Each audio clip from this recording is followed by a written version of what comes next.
become everything to me.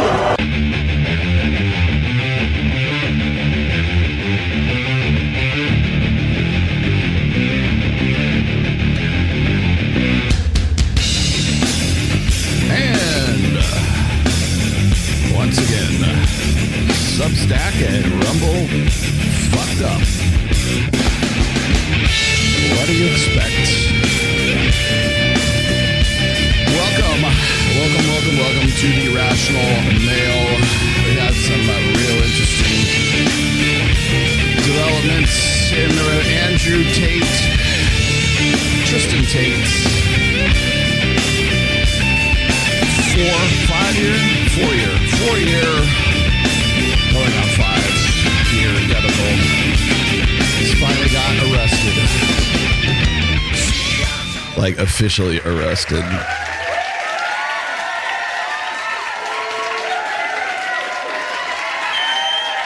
Yeah, I know. All right, now it's not echoing.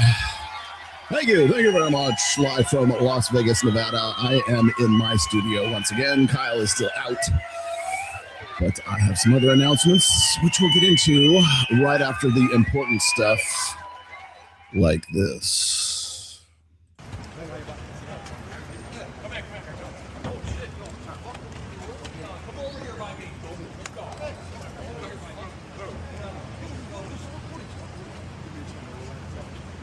Yes, that's Justin Waller looking like him at EDC. Back up.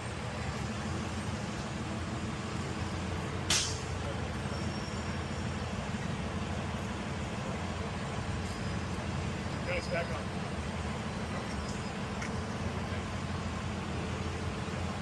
If you're wondering what he's doing right now, he is actually taking Andrew Tate's necklaces off of it, which I can't believe U.S. Marshals would allow, but apparently they did.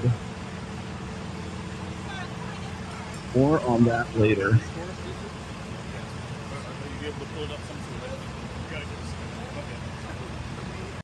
There is other footage of them being put into the cars, but that's you get the gist. Flag if you think Andrew Tate is a good influence. Raise your flag if you think clavicular is a positive influence. Raise your flag if you think Nick Fuentes is a positive influence. Has feminism held men back, or has the manosphere distorted what masculinity means for an entire generation? I think we should have 100 more Andrew Tates. Feminism, straight pipeline to abortion. All right, so this is a preview of Jubilee's manosphere debate, I guess. And all these guys are supposed to be pro-manospherians. Yeah, and Mark Manson is the one that's in the hot seat, and boy, he is a lunchbox these days. It tells women if they want to sleep around, that's totally fine. Well, feminism is ruining culture and society. If you're going to measure it, feminism has done more damage to society and men's mental health, family economy, the nuclear family. Taking is a little bit worse than giving it. If we both go to a used car lot, another car has a fender bender. In case you're wondering who Mark Manson is, he's the guy who wrote the book, The Subtle Art of Not Giving a Shit, and Unfuck Your Life, and God knows whatever else. More on that later. Which one you taking? My first surrounded claim is that the manosphere is a billion-dollar business that profits off keeping men angry and insecure. Something tells me it's not quite $1 billion, but... Continue. My next surrounded claim is that a woman's body count doesn't matter. My next surrounded... Oh, well, there's this one crazy blonde dating coach in Canada who we would probably love to have you on our show. Claim is that porn has done more damage to men than feminism has. Okay, I agree with that. My final surrounded claim is that the most attractive men are those who like and respect women. Hi, I'm Mark Manson. I'm the #1 New York Times bestseller. By the way, I did show this to Mike Sartain, and he was like, we have to do something. So Mike and I will probably end up doing some kind of breakdown on this by Wednesday or so, but we'll see. I'm actually on vacation after the show, as a matter of fact. Selling author and a former men's dating and relationship coach. Did you catch that? Former. And today, Jubilee. You couldn't find anybody except Mark Manson, huh? Okay. I'm surrounded by the manosphere. Check it out this Sunday on Jubilee. which, by the way, we're going to go check out because I'm dying to see this. There you go. Yeah, that Sunday is today, my friends. Maxing just transgenderism for straight right-wing men. Okay. I want you guys to pay particular attention to that martini glass that is right there on the right-hand side, like lower right-hand side. That is an espresso martini. I know because I am actually the guy that did the bottle art for Van Gogh vodkas, espresso vodka, and double espresso vodka. And I will be happy to give you the fun story behind that at some point. But keep an eye on that. Keep an eye on that glass. What's your answer? Do I click it in the thing here? You click it. You click your answer. Yes. I'm just going to drink just because. Just has this one. They say it's 11 a.m. somewhere. Excuse. Okay. I don't know why your I'm answer. Is it just is it just transgenderism for straight right-wing men? Yes. I got it wrong. What you say no? Why? Okay. I think that looks maxing is men finally being forced to compete on the same scale as women because. Why are we giving this chick oxygen still? I mean, I guess I know why Michael Knowles would be, because Michael Knowles has to have every prodigal daughter, I want to say reformed SLUT, but there you go. We're now in the workforce. So we're not just marrying men because of their status or money or this kind of stuff. Women have been looks maxing for hundreds. No, they're marrying them. Well, I shouldn't say that. They're not marrying them at all because the marriage rate is at 5.8 per 1,000. Even lower than the last time I quoted that number. And yeah, they're not marrying at all, Lauren. You should know you're on marriage number. Well, I mean, guess you're after marriage 2 now. Oh, Mike is already getting me. Okay, let's see. All right, and let's see what else. Oh, there we go. All right, here we go. So, yeah, let's just let her finish. Hold on a second. Hundreds of years, right? Yes. Just forced to do it. Now we're all in materialism hell, where women are learning what it's like to just be a check mark on an Excel sheet for a corporation, and men are learning what it's like to be objectified. No, they're actually not, Lauren. Please suck down another espresso martini. The big danger for boys and young men is when they are isolated and getting all their information in one place, whether that's via social media or online spaces, which isn't healthy, and they just get fed the same algorithm and the same stories. I was asking questions. This is, by the way, Jake Richards, the MP of, I don't know, the Commission for Boys and Men and Fathers or something like that in the UK. And this is the dude that they decided to be the poster boy for masculinity. Just saying. Same untruths and frankly really toxic information over and over again. Okay, what is that? What is that? Tell me what that is. Tell me what's healthy. Tell me what's not healthy. Okay, you can go and throw all these headlines all you like to for a split second. But clarify terms. Define terms, please. How would you define the manosphere and why are people talking about it? Lots of parents in particular are really worried that when boys are growing up and trying to find out what it means to be a man and how they... Okay, she asked you, what's the manosphere? Express their masculinity, that instead of perhaps doing healthier things that we might have done, they... Okay, what healthier things did you do? Give me the bad example. Give me the good example. Don't give me ambiguities. That's all this dude does is ramble off ambiguities. Going down this kind of rabbit hole of online social media hate, toxicity, and in particular, what hate? What toxicity? How is that different from the healthy things you and your chums used to do when you were lads? Really worryingly, kind of this propaganda about attitudes towards women, which are what attitudes towards women? Really, frankly, dangerous. Oh, they're dangerous. Well, if you have that much level of concern, then surely you should be able to tell us what those dangerous attitudes are. No? The vast majority of boys grow up to be brilliant partners, dads, and men, but I think it's right that we are. What makes them brilliant partners, dads, and men? Tell me. Having a conversation about this manosphere. So as a government, we Okay, the conversation about this manosphere. Guess who you're not having a conversation with? People actually in the manosphere. got a commitment to halve violence against women and girls over the next 10 years. Okay. Has it increased or decreased? Has that violence increased or decreased? What's the demographics? What is the numbers? What are the statistics? What are the surveys? What's the research say? Jake Richards. What role do you think the online space is playing in that challenge? Okay. Okay, answer that. Riddle me this The back. online space doesn't stay online. It influences behavior. How?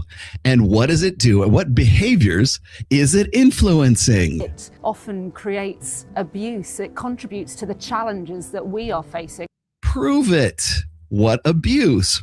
How is it make? How is it? Is it? Let's see. Adolescence? Is it that wonderful? That's now 18 months old.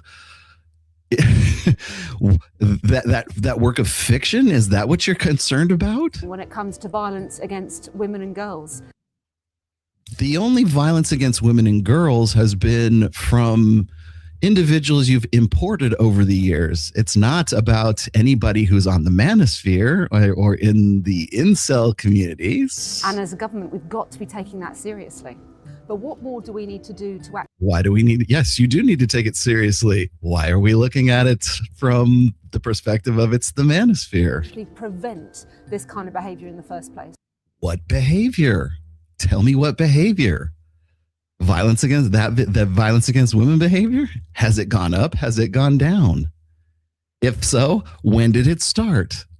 How did it start? Well, we're working on England's first ever men's health strategy, which was published late last year. Where can I find this, Jake Richards? The first only, really? You're still working on it? And actually looking at that, one aspect which really struck me is that still one of the biggest killers of men under 50 is suicide, which Really? Why do you suppose that is? is a really shocking statistic. And as a government, we are investing in those community-based initiatives to What community-based initiatives? Such as? try and break that cycle, help men through really difficult periods. And that's a really important part, but there's much more What would those difficult periods be? And how did they come across those difficult periods? What would those difficult periods be? we can be doing. So, 1 in 3 primary schools has no male teacher. Really? Is that a problem? Is that not a problem? Why do you think no men want to be teachers? How can you incentivize more men to be teachers?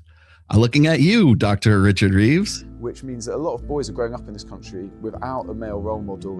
Why would that be important? I thought everything was hunky-dory with you and your chums and all the great things you used to do. And I think as a government, we should be looking to do more over the next few months and years. And what would that more be? We're looking at doing more. What are you doing now? And what more will you be doing? On that as well. We need to be addressing all elements. So yes, we What are those elements? Please tell me. have to be looking at prevention, and that is about positive role models. Prevention of what? Prevention of toxic masculinity? Prevention of, I don't know. and talking positively about relationships as well. But Positively about relationships. Relationships between what? Between young boys and young girls? of course, we also have to be pursuing perpetrators and supporting victims as well. Who are the perpetrators? Would they fall into any particular demographic? I think unless we do all three, we're never going to see the kind of societal change we need to see. What's the change that we need to see? Where are we now that's so bad that we need all of this change? You see, I'm sorry, I'm getting a little facetious here, but the thing is like, do you understand that everything that came out of these two people's mouths is nothing but ambiguities? They need to come out and say something because they need to pretend like they're actually doing something to earn the taxpayer paycheck that they're generating, but they're not actually doing a fucking thing. Hottest person I've ever seen in my life. I shouldn't be able to talk to you. I Nikki Glazier. can't even handle it. I just want to say for the record, I do have a boyfriend. We've been together for 10 years. He's the love of my life. He's here tonight, and he's sitting right over there. And I want to say publicly, I would shoot you in the fucking face for a lottery ticket to suck this guy's dick. All right. There you go. I'm not going to play the rest of it because it's got a music thing, and I'm probably going to end up getting a copyright strike just for that little bit anyways. But there you go. If you are Nikki Glazier's husband and she says that publicly on stage, that's Tom Brady. By the way, Tom Brady, you need to get that bitch in pocket. Young guys are drawn to the manosphere. Like some of the advice they give, it's advice you don't really hear anywhere else. And some of it. Oh, actually you do. You hear it on, let's see, Call Her Daddy. Oh, and I guess we just saw a minute ago at whatever award ceremony that fucking thing was. It is directionally accurate. So one of the things they'll say is that women are basically trained their whole lives to like kind of be aware of what men are really like. You mean like Nikki Glazier? No, men only want one thing. You got to be careful with guys and blah, blah, blah. And so she would shoot her husband in the fucking face to get a lottery ticket to suck Tom Brady's dick. Let's continue. the women are kind of like, once they hit puberty, you have like this ambient awareness that guys are a certain way and you should be careful. And men are not really told the full, complete truth of what women can be like. And so you grow up thinking, oh, women are, yeah, like you said, Andrew, like, oh, Disney princesses who only want love and pure happiness and they're so innocent. And then you kind of enter middle school or high school or whatever. You ever get the sense that Rob Henderson is just spitballing all the time whenever he gets a question about the manosphere? Once again, Rob, for someone who is so interested in, I don't know, empirical objective reality, the guy who's very grounded, I mean, he's got a doctorate in what? And certainly in psychology, right? In evolutionary psychology. I don't even know what I wonder what his degree is in.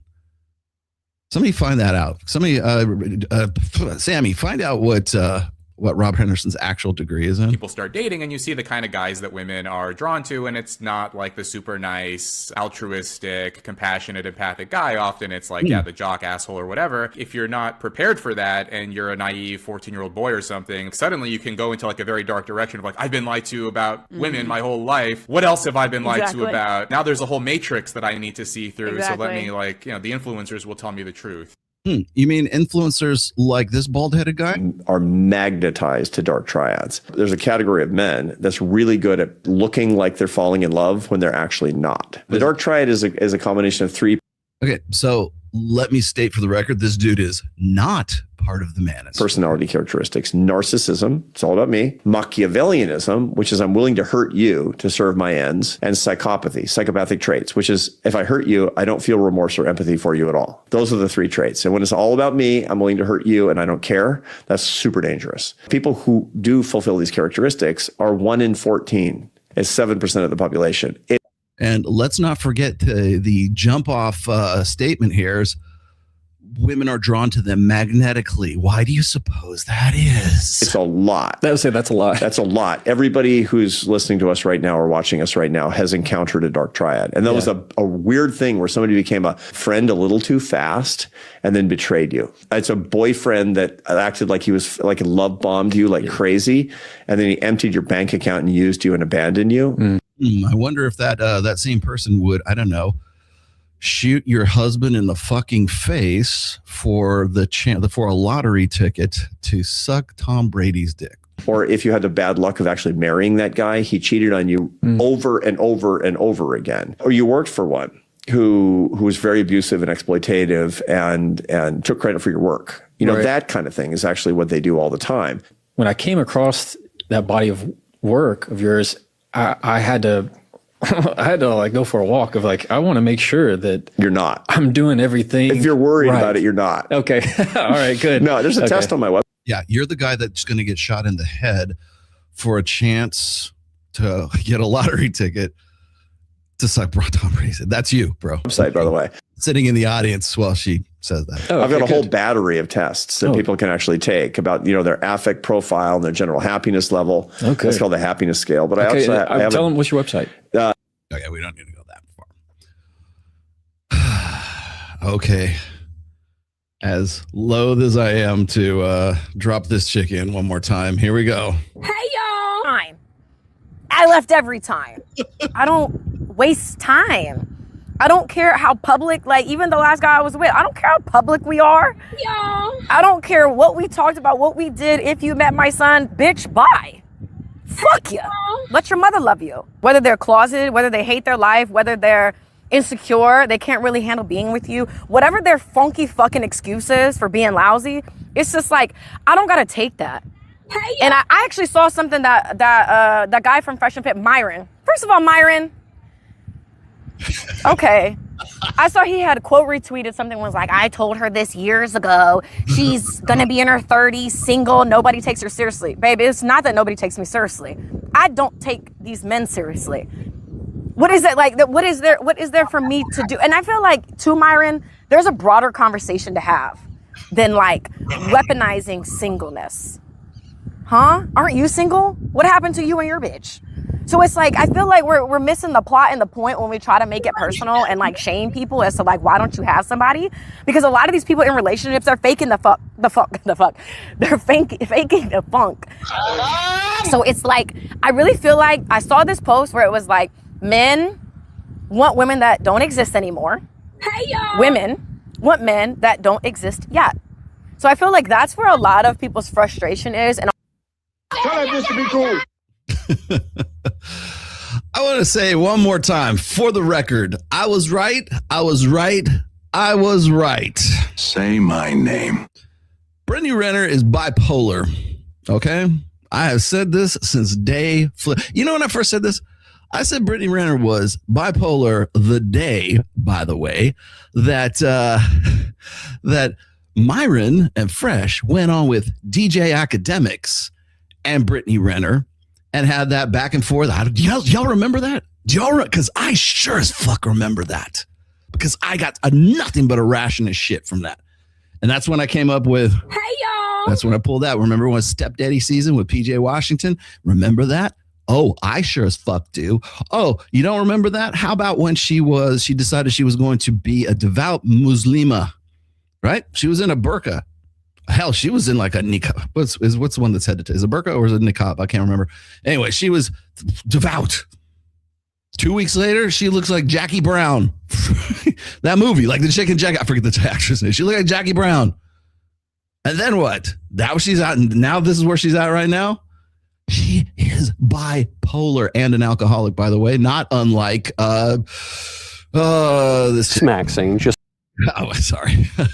Not unlike our good friend. Like, what is it with this obsession with bipolar women in the manosphere? What is it? Please, somebody explain that shit to me. Guys who are just like, it's the Jesus pill or the gold pill. Yeah. It's like, it's okay that you are completely ignorant of what women can do to you. No, forget that ignorance. You are protected as long as you believe in Jesus Christ. I'm telling you this as a conservative and as a Christian. Do not listen to this fucking nonsense. Do not. It says in the Old Testament, he who puts his hand to the plow while looking back is not fit for the kingdom of God. God did not wake up one morning and say, I need you to be stupid. He did not tell you to be stupid. Solomon prayed for wisdom. What we're trying to provide for you is wisdom. Anybody who saw that interview between me and Ryan Pineda, where the other guy, Brian, jumps on there and just basically says, no, men can get a woman anytime they want. They just need to follow God. You are living in cope. That is not what's going on. That is not the world that we live in.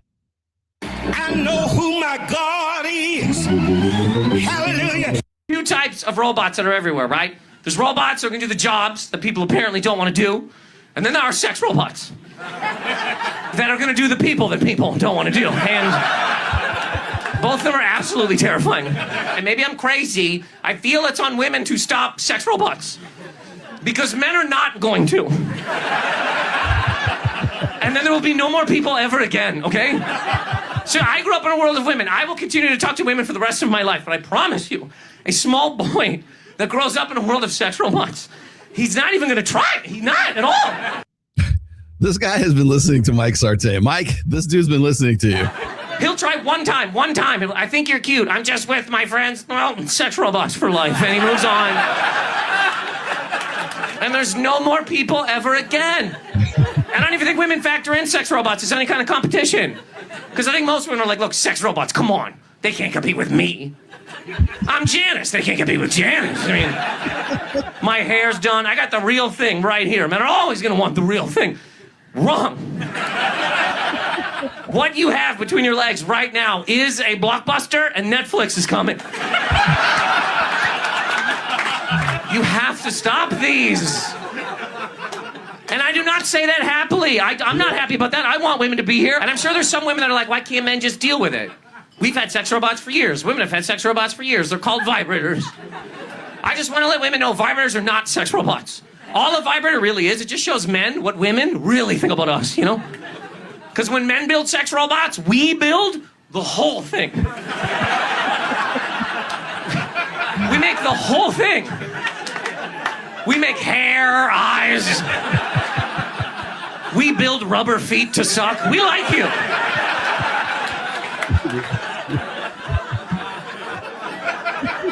We actually like you. The other way around, it's like, hey, women, what do you want? Arm, leg? No, just dick. Give me the dick. That's all I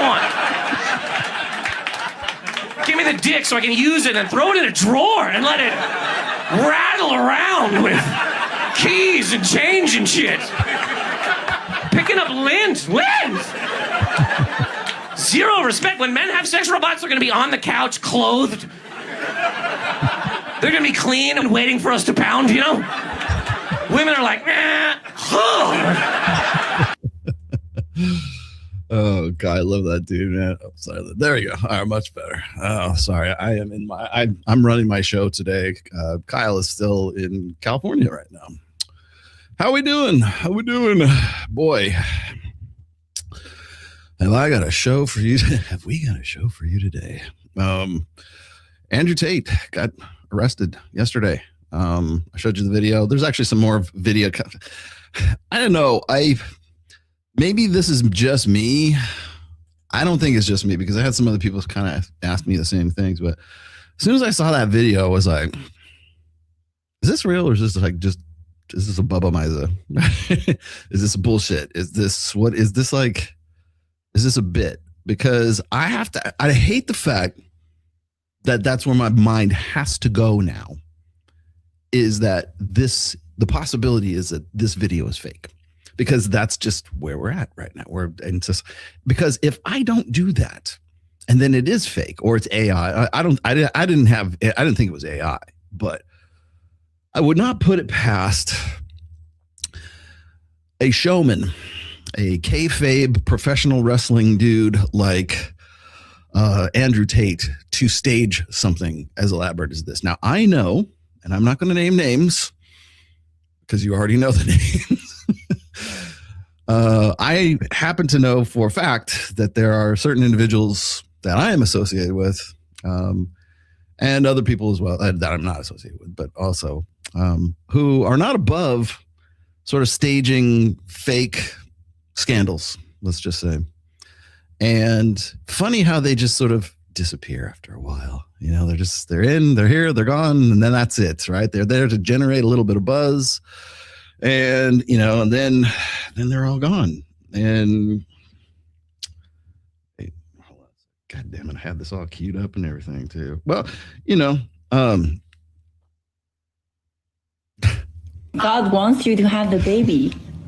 Definitely not. Yeah, something like that. I always have to question. Because if I don't, then people are going to go, everybody knew it was a setup, Rolo. You're so old. It's so cringe. But you know, it's funny is that if I question if it's for real or not, then I'm old and stupid. And if I don't question it and I repost it and it turns out to be fake, then I'm old and stupid too. And I think there's no way to win. Like, I've come to the conclusion after being in this really crazy, fucked up social media influencer, YouTuber, performer, whatever, I don't even know what to call it.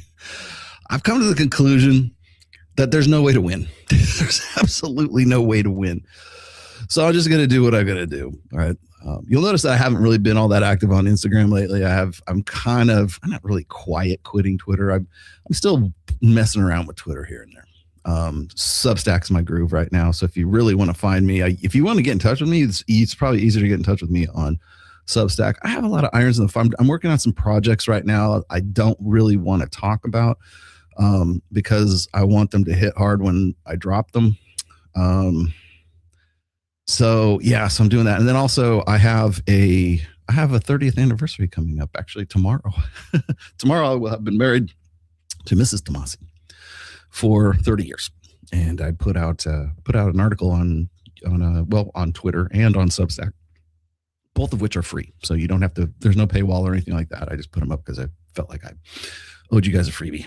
So anyways, but no, so, I mean, getting back to the Tate thing, I kind of knew this was coming. I mean, who didn't? Well, everybody knew they were going to get arrested at some point. No, you didn't. You did not know that. So I just thought I would throw out a few some of my thoughts. I'm going to have Miguel Munoz is going to come in. He's going to come via remote here in a little while. Probably give him another hour. But I want to talk to Miguel about this too, just to sort of see what his take is. I would really like to get Mike Sartain on this, but Mike is in Los Angeles right now partying with Ryan Pownell. If you know who Ryan Pownell is. And oh, you don't? Go look up a Pillow Talk podcast. Ryan is notorious for being a podcaster and interviewer of porn stars, and had a very large soiree. I think it was in Mount Olympus, West Hollywood last night. And I probably would have gone, except for I have to do this show today. And I also have to drive out to Los Angeles tomorrow anyways, because I am going to Catalina Island from tomorrow until the 29th. So I will be gone for 9 days. And then you'll see me. I will drop one thing, I think, one of the bigger things while I'm in Catalina. So if you don't follow me on Instagram, now is the time to do it so you guys can be in the know. So I'm going to do some live streams from Catalina Island. This show will be done next Sunday. Yes, next Sunday will be from Catalina Island. I've got my traveling rig with me. Hopefully, I will have some decent internet. I think it should be like last time I was there was fine, so I think we should be all right. I love Catalina. People call Catalina like poor man's Hawaii. It's not really. It's a different thing. I have a very I'm not going to the wine mixer. Yes, I saw the movie. Oh, he's old. Yes. So you'll see. I've got a few things coming up. You know what? I'll announce one today on today's show. Just give me another hour or so. Let me build up to it. So I have to be careful about stories like Tate because I have a very sort of touch and go relationship with the Tates. I was, to my knowledge, the first person in the manosphere to have ever interviewed either of them. Back in 2017, I was made aware of Andrew Tate, and it was right before or right after the first 21 convention when I did that clusterfuck. Actually, I shouldn't say that. I'm pretty proud of the work that I did on the 21 convention. It was my first time talking. I thought I did pretty well for my first sort of debut, my debutante ball. I don't like the people that I did it for, but I think I'm still stand by the talks and the work that I did. But it was right after that I became aware of Andrew Tate, and I had him, as you can see from the very, very old videos from 2017, 2018. I was the first one to interview him, and I did two. Well, actually, technically, I've done three, but I did two of Andrew, and then I did one of Tristan, and then again I did another one of Andrew, and that was before everything went to hell with the 21 convention and Anthony Johnson, and everybody wanted to stab Rollo. It was the night of the long knives, right? It was the Ides of March, or I should say the Ides of June, because it was in June of 2019 that everybody more or less everybody decided to stab me in the back and take Anthony Johnson's side. And where are you motherfuckers now? All I gotta do is wait. Same thing with it's an inside joke between me and Ryan and some of the rest of my friends. It's like, all I have to do is wait.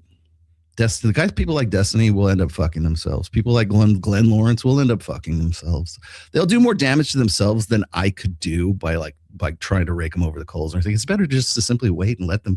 It's almost better if you wait for people to sort of just fuck up, because they're going to at some point. Lauren Southern was going to fuck up at some point. Destiny definitely was going to fuck up at some point. Like people who are like pathological personalities like that, people who have blatant, glaring, chemical dependencies, people who are pathological liars, people who have pathological personalities in general, Wait long enough. Just wait long enough and they'll end up fucking themselves. And it's so much better when they fuck themselves than if you try to do something to them. And they'll try to fuck you. And yeah, of course, all you can do is protect yourself. I've learned that the hard way on several occasions. But all you got to do is wait. And people to this day keep asking me, like, well, what's your relationship with Andrew Tate? Well, I kind of have had let's say the best way I can put this is we've had a mutual non-aggression pact, I guess. I have never really kind of come at the Tates. I've never really been like super good friends with them. Certainly not in the way that like Justin Waller or Sterling Cooper were. Sterling, I don't think has really had any contact with the Tates in quite some time, probably like 3 or 4 years. I think almost immediately after their arrest back in December of 2022. A lot of people kind of like took a back seat. That's not Myron and that's not Fresh, and because they're loyal guys, right? They, their team, win or lose, whatever. But sometimes you have to sort of let the cards fall where they will. I got accused by, sartorial shooter and Sneeko of all people, because he's such a reliable character witness, right? Of sort of throwing the Tates under the bus. And then I had to remind those two sons of bitches that I went on Dr. Phil, and I was probably the best advocate and best defender of Andrew Tate on that show, because they didn't want Rollo Tomassi. They didn't want yours truly. They wanted the Tates, they wanted Andrew Tate at that time, because that was right after, it was almost immediately after Andrew had gone on with Pierce Morgan for the first time. And the producers of the Dr. Phil show, the first thing they asked me was, hey, we'd like you to be on the show. Okay. But can you get Andrew Tate for us? And I texted Andrew. I still got the texts today. I can text him I probably can't text him now, but, and I said, well, I'll try, but I can tell you right now, he's going to say no. And this was back in 2022, because he wasn't coming to the United States. Wisely not coming to the United States, because I think he knew what would happen to him if he set foot in the United States, which is exactly what happened to him yesterday. And the problem is like I knew that, and but I had to sound like I was doing my best to try to get Andrew on. So I said, I'll go and ask. I said, but he said no. Then they said, well, can we get him on like Skype? And I should go read it. I still have the text. He wouldn't do it. And this is when he had decided that he was going to convert to Islam. that thread. I think that obviously that was very performative. None of these guys are religious whatsoever. He's about as Islamic as Brittany Renner is. I mean, let's just be honest. Okay. But the thing is they really wanted him. And I got that impression, and people kept saying, Rollo, don't go on Dr. Phil. They're going to ambush you. I go, yeah, I know they're going to ambush me. You know how I know? Because all I've been doing is trying to get me to get Andrew Tate. Had I got Andrew Tate miraculously for Dr. Phil, I probably would not have been scheduled or invited on that show. They wanted Andrew. And so I went on there, and like one of the first things, I knew what was coming. Right. The first thing I did, I didn't know that they were going to show like all these clips. I knew they were going to show clips. I knew it was going to be an ambush, but I didn't know how they were going to ambush. Right. And so within the first 5-10 minutes of the show, I'm watching them use like doctored clips, from my show, from this show right here, like me sitting right here in this seat. Right. And then using a lot of Andrew, like of course, everything taken out of context. So the thing is like when you, maybe this is just me, but like whenever I see somebody take me out of context and I have the opportunity to sort of like set them straight, I'm going to fucking set you straight. Right. I'll say what you're not seeing there is what I said before that and what I said after that. And here's what those things are. That never makes it into a final cut, of course, but at least it feels good to be able to defend myself. Right. Well, most of the time you don't get to do that, but they really wanted him. And so later on, one of the first things out of my mouth is I said, look, I am not here to be Andrew Tate's apologist. If you have a problem with Andrew, then take it up with Andrew. I'm Rollo Tomassi. He is Andrew Tate, right?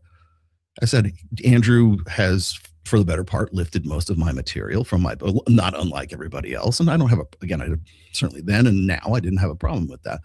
But that was really, I was basically Andrew Tate's understudy for that show. And on several occasions, I had to defend a lot of the stuff that he was saying because they presumed that whatever he was saying was sort of like inspired by me. So then I got to listen to Sartorial Shooter and Sneeko and God knows whoever else talking about, oh, well, Rollo really threw him under the bus, blah, blah, blah. He was your friend and you fucked him over. And like, shut the fuck up. You have no earthly idea what you're talking about. I've known Andrew longer than anybody in his inner circle has known Andrew Tate. I watched Andrew go from being this unknown kickboxer who came on my show and I interviewed him. I talked to, this is when he was doing cam girls. He's still doing cam girls back then, right?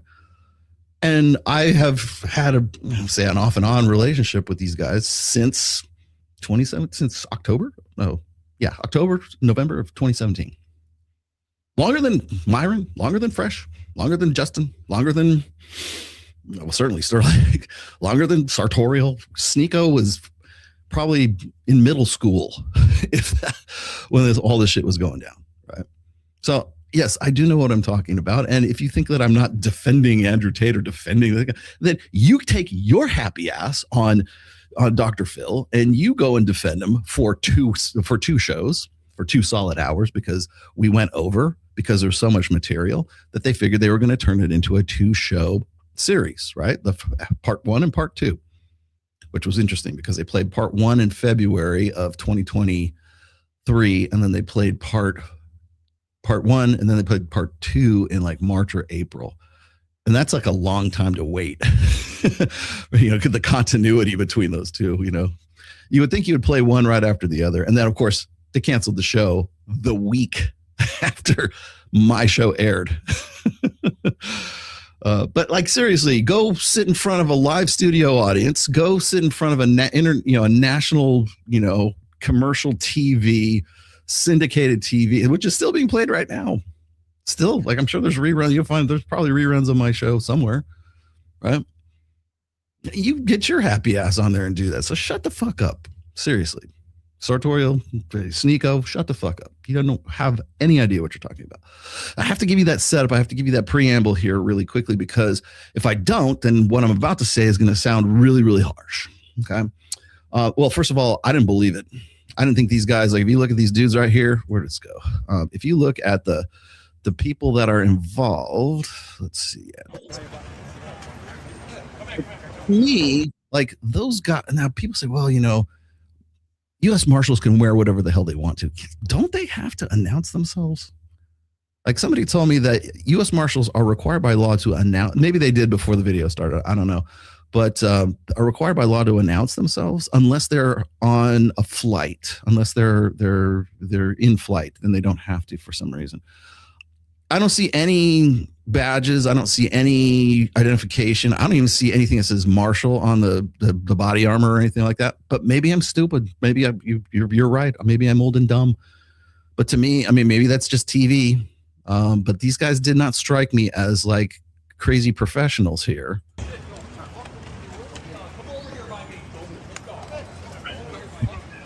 Imagine you're getting arrested and you're going to jail, and this is what you're with. This is what he's wearing in the can right now. So you notice his necklaces right there. Okay. Now remember, they were going to some bare knuckles fight that was probably an Aiden Ross thing in Miami when all of this went down. Now that guy right there in the gold, that is Justin Waller. I don't know what he's done with his hair. Justin, please explain. Okay, this is another reason I had a real problem believing that these guys were actually legitimately U.S. Marshals. Maybe it was a joint thing. It could have been police. It could have been Marshals and some other agency. I'm not really sure. But let's just say, for sake of argument, it's just Marshals, because the U.S. Marshals are the ones that actually gave the AP News the actual announcement that they had taken him into custody. On what fucking planet does a guy dress like Justin Waller? And God knows, I love me some Justin Waller. Okay, everybody, let's just, no homo, but like Justin is one of my closest personal friends, right?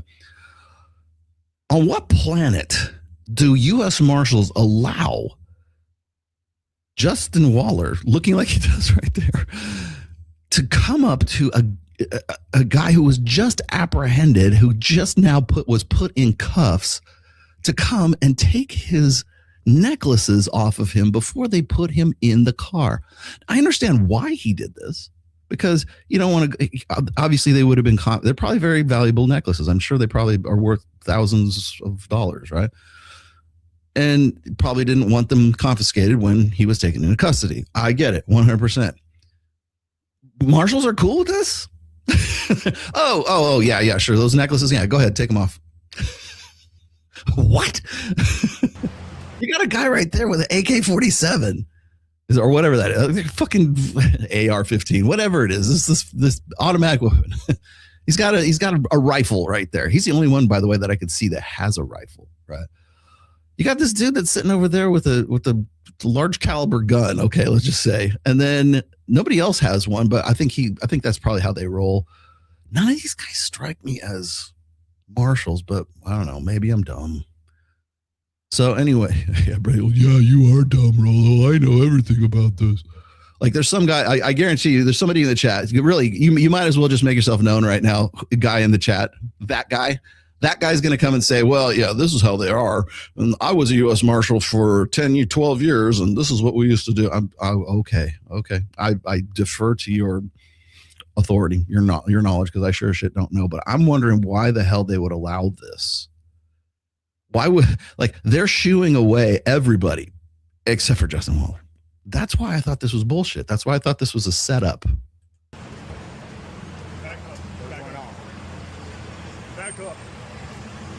Back up. Everybody back up except for Justin Waller. What? I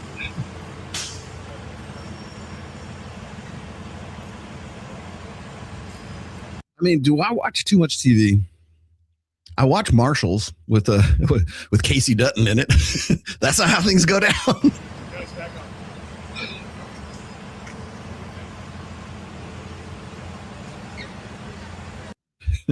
Why is Justin dressed like a 304?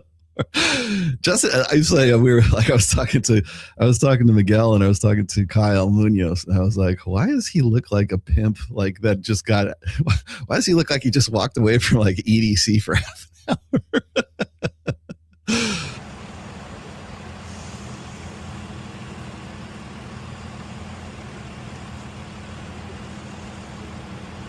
So wait. Hold on, I got to get this. So you do think it's staged? You really do think that whole thing was staged? Because there's a lot of people who are like, the AP Newswire says it's legit, and U.S. Marshals confirmed that it's legit. And who else? The guys who have been like following the Tate since they got arrested. Was it Death by Crayons and the other guy? Forget the dude's name. Grayson or something like that. I forget. Anyways, those guys are saying it's legit. He actually did get picked up and they're extraditing him to the UK. I don't think that's going to happen. They slipped out of so many other jams. I really don't see that happening. But this is tell me this doesn't smell fishy. How does this dude do it? He has a side eye. Like that guy right there, the black dude, he's probably security for the building. That I get. But these guys, they don't have to have a badge. Like, this guy does have some kind of identification right here. There's another video of him with that on there. Obese cop. Yeah, well, he's a mall cop though. That guy is not a cop. He's I think he's like security for the building that the fight was in. So like, cut him a little bit of slack, right? So there you go. But I saw that, I'm just like, and this is what I hate. Okay, this is what I hate about myself. I hate me. This is what I hate about myself, is that I gotta second guess stuff like this. Like, I don't know that this is like a bit or it's not a bit. So if I have that question, from here on, like, because I've been burned too many times, right? I err on the side of it's a bit. It is. It has to be. But I don't know. People are confirming it. Let's go. let's go to the news wire, the news stations. Gadget, that's the dude's name. Tristan Tate in April 2025 says, I'm going to fly my ass in there to the UK, knock on the door of Bedfordshire police and say, what do you idiots want? This arrogant clip did not age well, to say the least. Yeah, probably. Oh, God. Hotep Jesus. I wonder what Hotep Jesus has to say about all of this. He's in Mexico right now.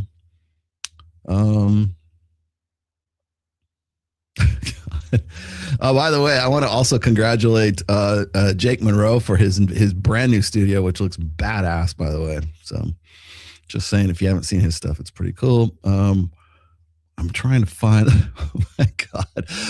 All right. This is what I get in my, I can't believe I'm going to show you this. This is what I get in my feed.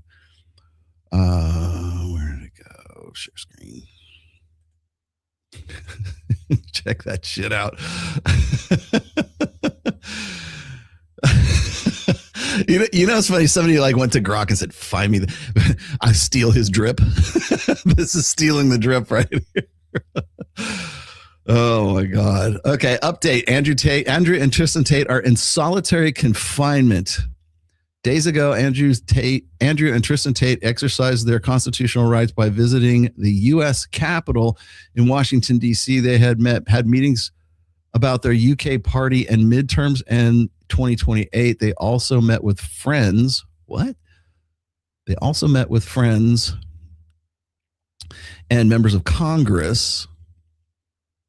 Make no mistake about it, they are being punished for daring to exercise their First Amendment rights. Are they still U.S. citizens? I thought they were UK citizens and also Romanian citizens. Maybe they still have U.S. rights. I don't know. They are being hunted by a despotic UK government that wants to bury them in a foreign prison for the rest of their lives. I don't think they'll be burying them in a foreign prison. If they wanted that, they would have left them in Romania. We met them today. They are dressed in orange jumpsuits like Al-Qaeda terrorists at Guantanamo Bay. Like, tell me this is not this is not AI. Look, here they are right now. Political prisoners. God, the drama. This is un-American. Yeah, well, they are Romanian and UK as well, right? All right. Tomorrow will be Trump. I love you. Don't you love how like they get arrested and it's this slippery slope? So it's gonna be Trump. Let's see. Gosh, I don't want to scroll through my feed because if I do, then there's gonna be some titties that are gonna show up at some point because I follow too many porn stars. There you go. Yeah. What? Yeah. What charge? Exactly. Thank you for that. I don't know. I don't know what the charges are. But they're U.S. Marshals. Do they have to be U.S. charges? Like if they're going to be extradited to the UK, it could be the UK just saying, hey, we want these motherfuckers, bring them out. It could be that. I know that the UK has extended, like they have filed new charges against them to the point where like they're alleging them of CP, if you know what that is. They're alleging more victims. Lord only knows if Lauren Southern is involved in any of this because apparently she was either in the UK or she was, well, I know she was in Romania for one of those incidences that she keeps talking about. Don't you love it how Lauren Southern can be sitting there with Michael Knowles slamming two espresso martinis? I'll show you. And then meanwhile, the Tate brothers are getting extradited to the UK. Now, just to clarify a few things I was trying to like sort of preface here a little bit earlier is that I'm kind of Tate agnostic. Okay. I'm not team Tate. I'm not team anti-Tate. I just want to see what happens. Right. I'll make a call when the shit happens. But you know, what's funny is like the reason why I haven't said anything is because nothing's happened. Nothing's happened. Dyco picked them up back in December 29th of 2022. So we're coming up on almost like 4 years of them being in and out of, well, they were in jail for a little while and then they released them and whatever. And I've said this back then. I made some videos back then. I had to take those videos down, not because I had to, but because I had to. Wink, wink. Because YouTube was essentially blacklisting anybody who had the letters Andrew Tate in a title or a hashtag or description or the script, the transcripts of your video, if they had anything that's even remotely sounded like Andrew Tate, you were automatically banned. Or they would actually, I've actually had Andrew Tate videos like removed by YouTube back in the day. And then I would have people hit me up and go, Rollo, what happened to that video where you were interviewing Andrew Tate? Why did you take it? Why did you take it down? Do you hate him now? No, asshat. It was YouTube that took it down. And then everybody else was like, you don't understand that we all talk to each other. If you are planning to do a documentary about the manosphere, UK people, US people, CBS, I actually kind of like people at ABC Australia, but you guys too, if you're going to do a documentary on us, just understand that we all talk. We all talk to each other. Pretty much everybody has at least a working relationship. Even the people that hate each other are still going to go, watch your ass, but we talk. Okay. So a lot of times communication happens and people don't know that it's happened. So when I was taking down videos of Andrew Tate back in the day, it wasn't because, Rollo he's disloyal. He's taking down his videos of Andrew. I'm taking down my videos of Andrew Tate because I don't want my fucking channel deleted. And neither did a lot of other people. A lot of other people took their channels down too. But you looked at me, and maybe rightly so, because I'm the person that has been interviewing him since 2017, right?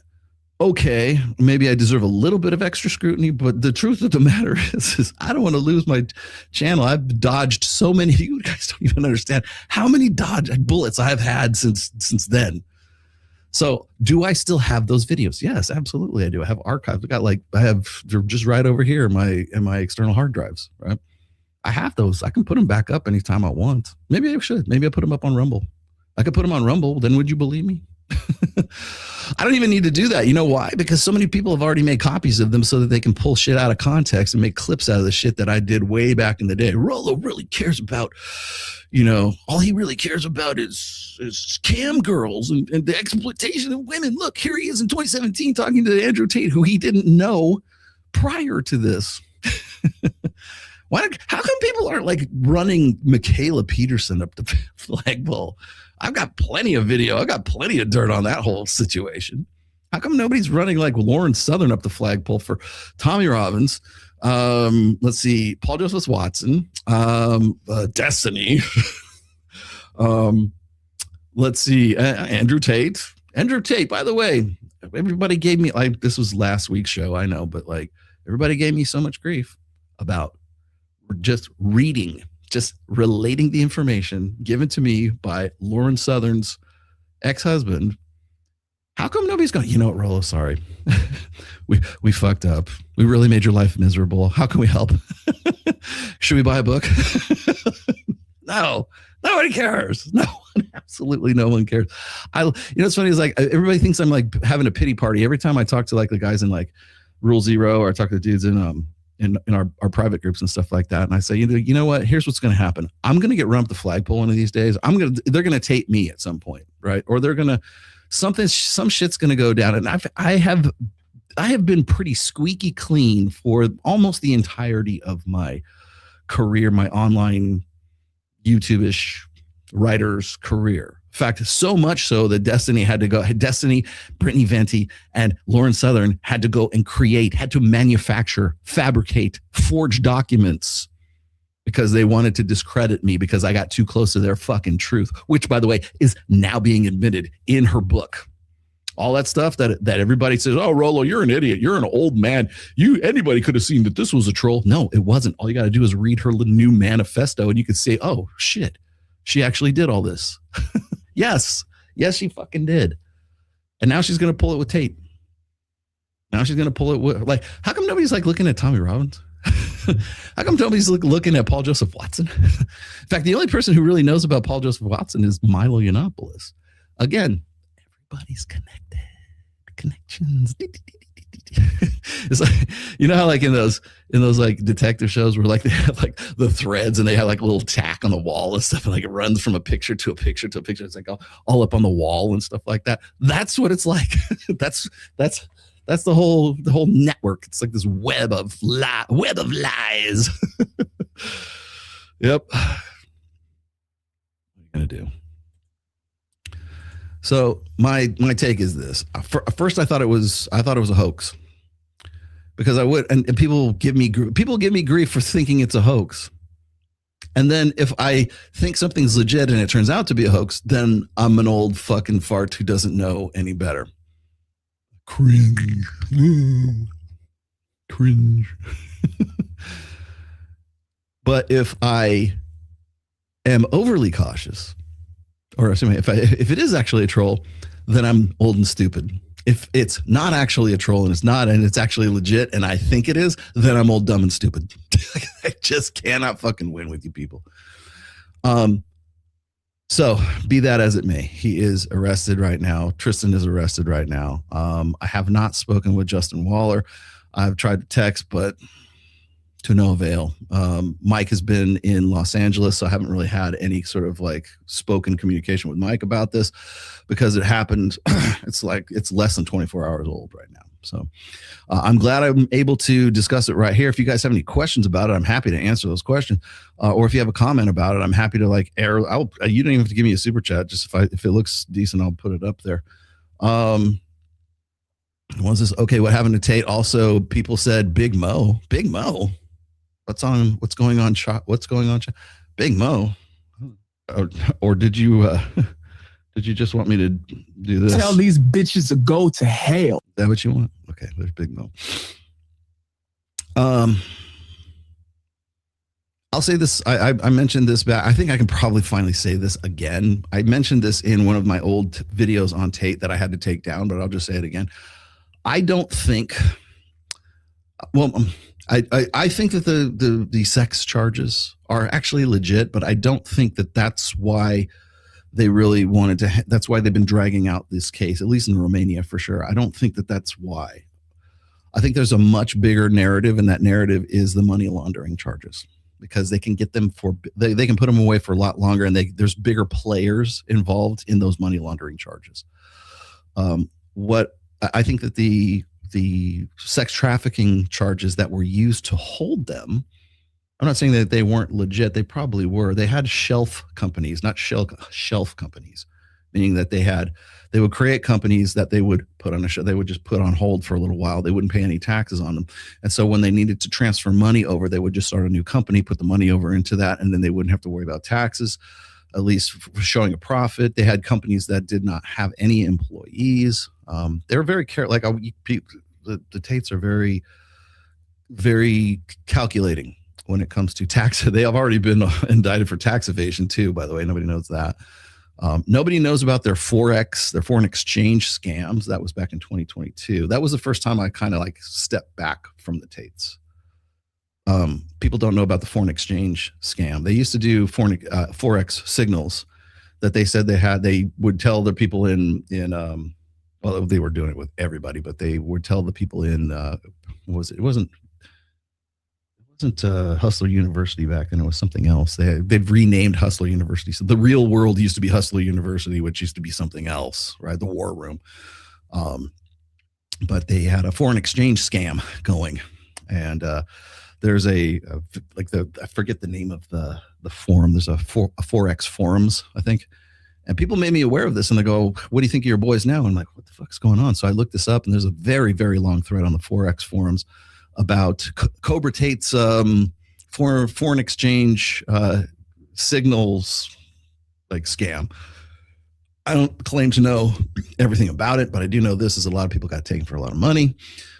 They were basically copy and pasted signals from other sources. The Tates claimed that they had like unique sources inside of Dubai that were it wasn't insider trading, but it's like, advanced knowledge kind of shit, right? Anyways, this whole thing's a fucking scam to begin with. And then that's what the point where I go, you know what? Why do guys who are like millionaires need to pull some shit like this? Like, why? Either that's pathological or they're not as paid as they want everybody to believe that they are. And that was in 2020.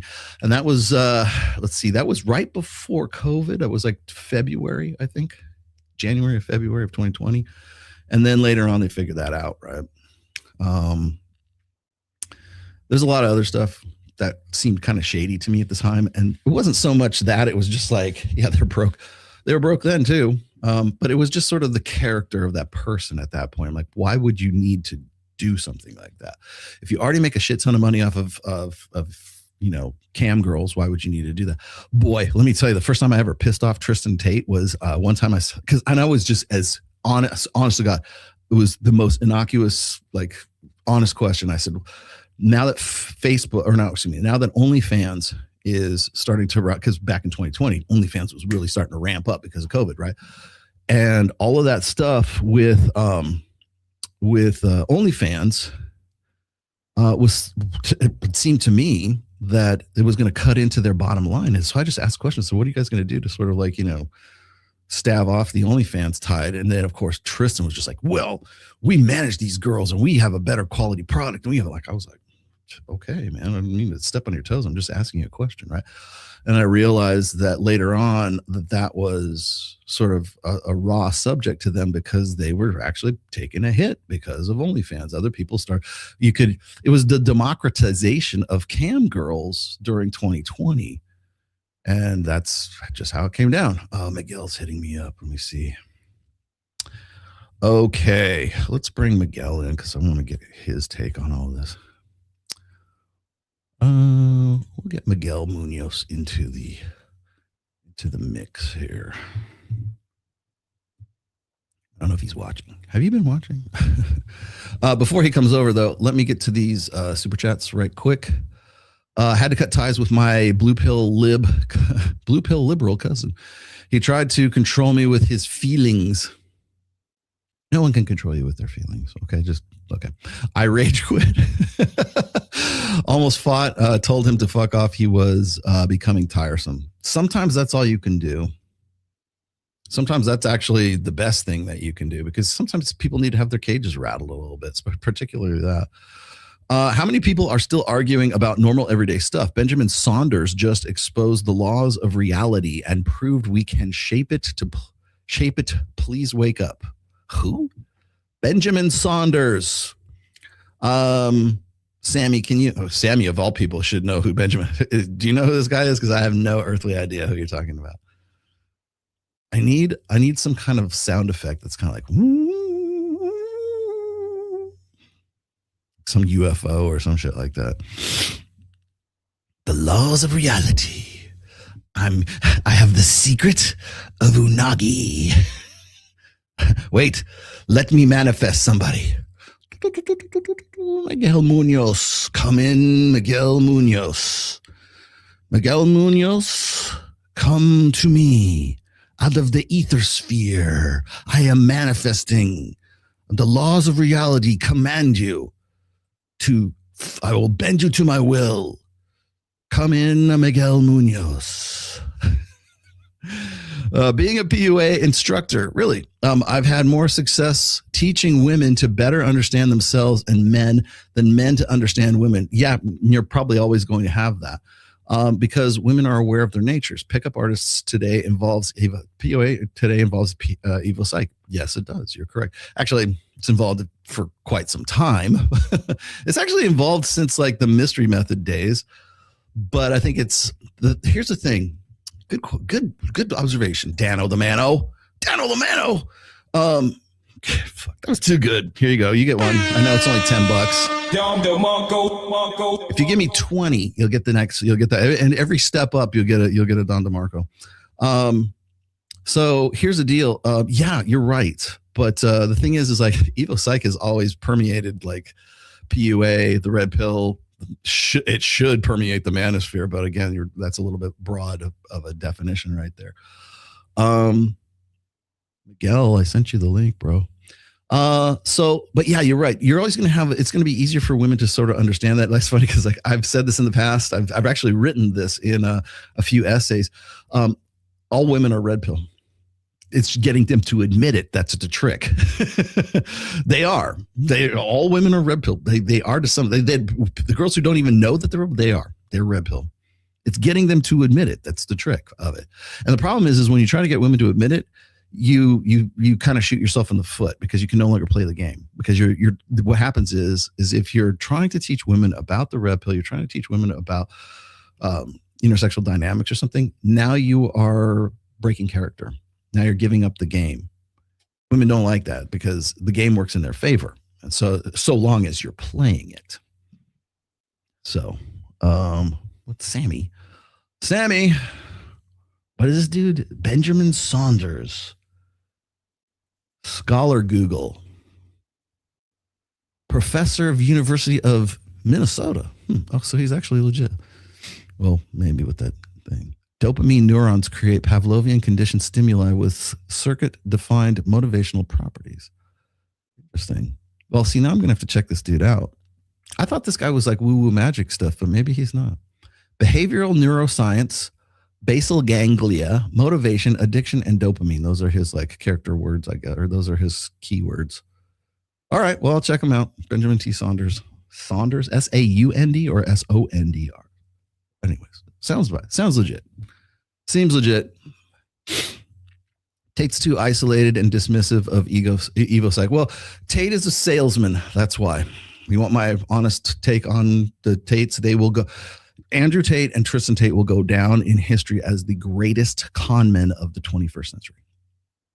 Take that to the bank. By the time we get to 2022, 2100, better, yeah, 2100, year 2100, you will see that they will go down in history as the greatest con men of the 21st century. Seriously. They know their, and even to their credit. Okay, wait. I'm manifesting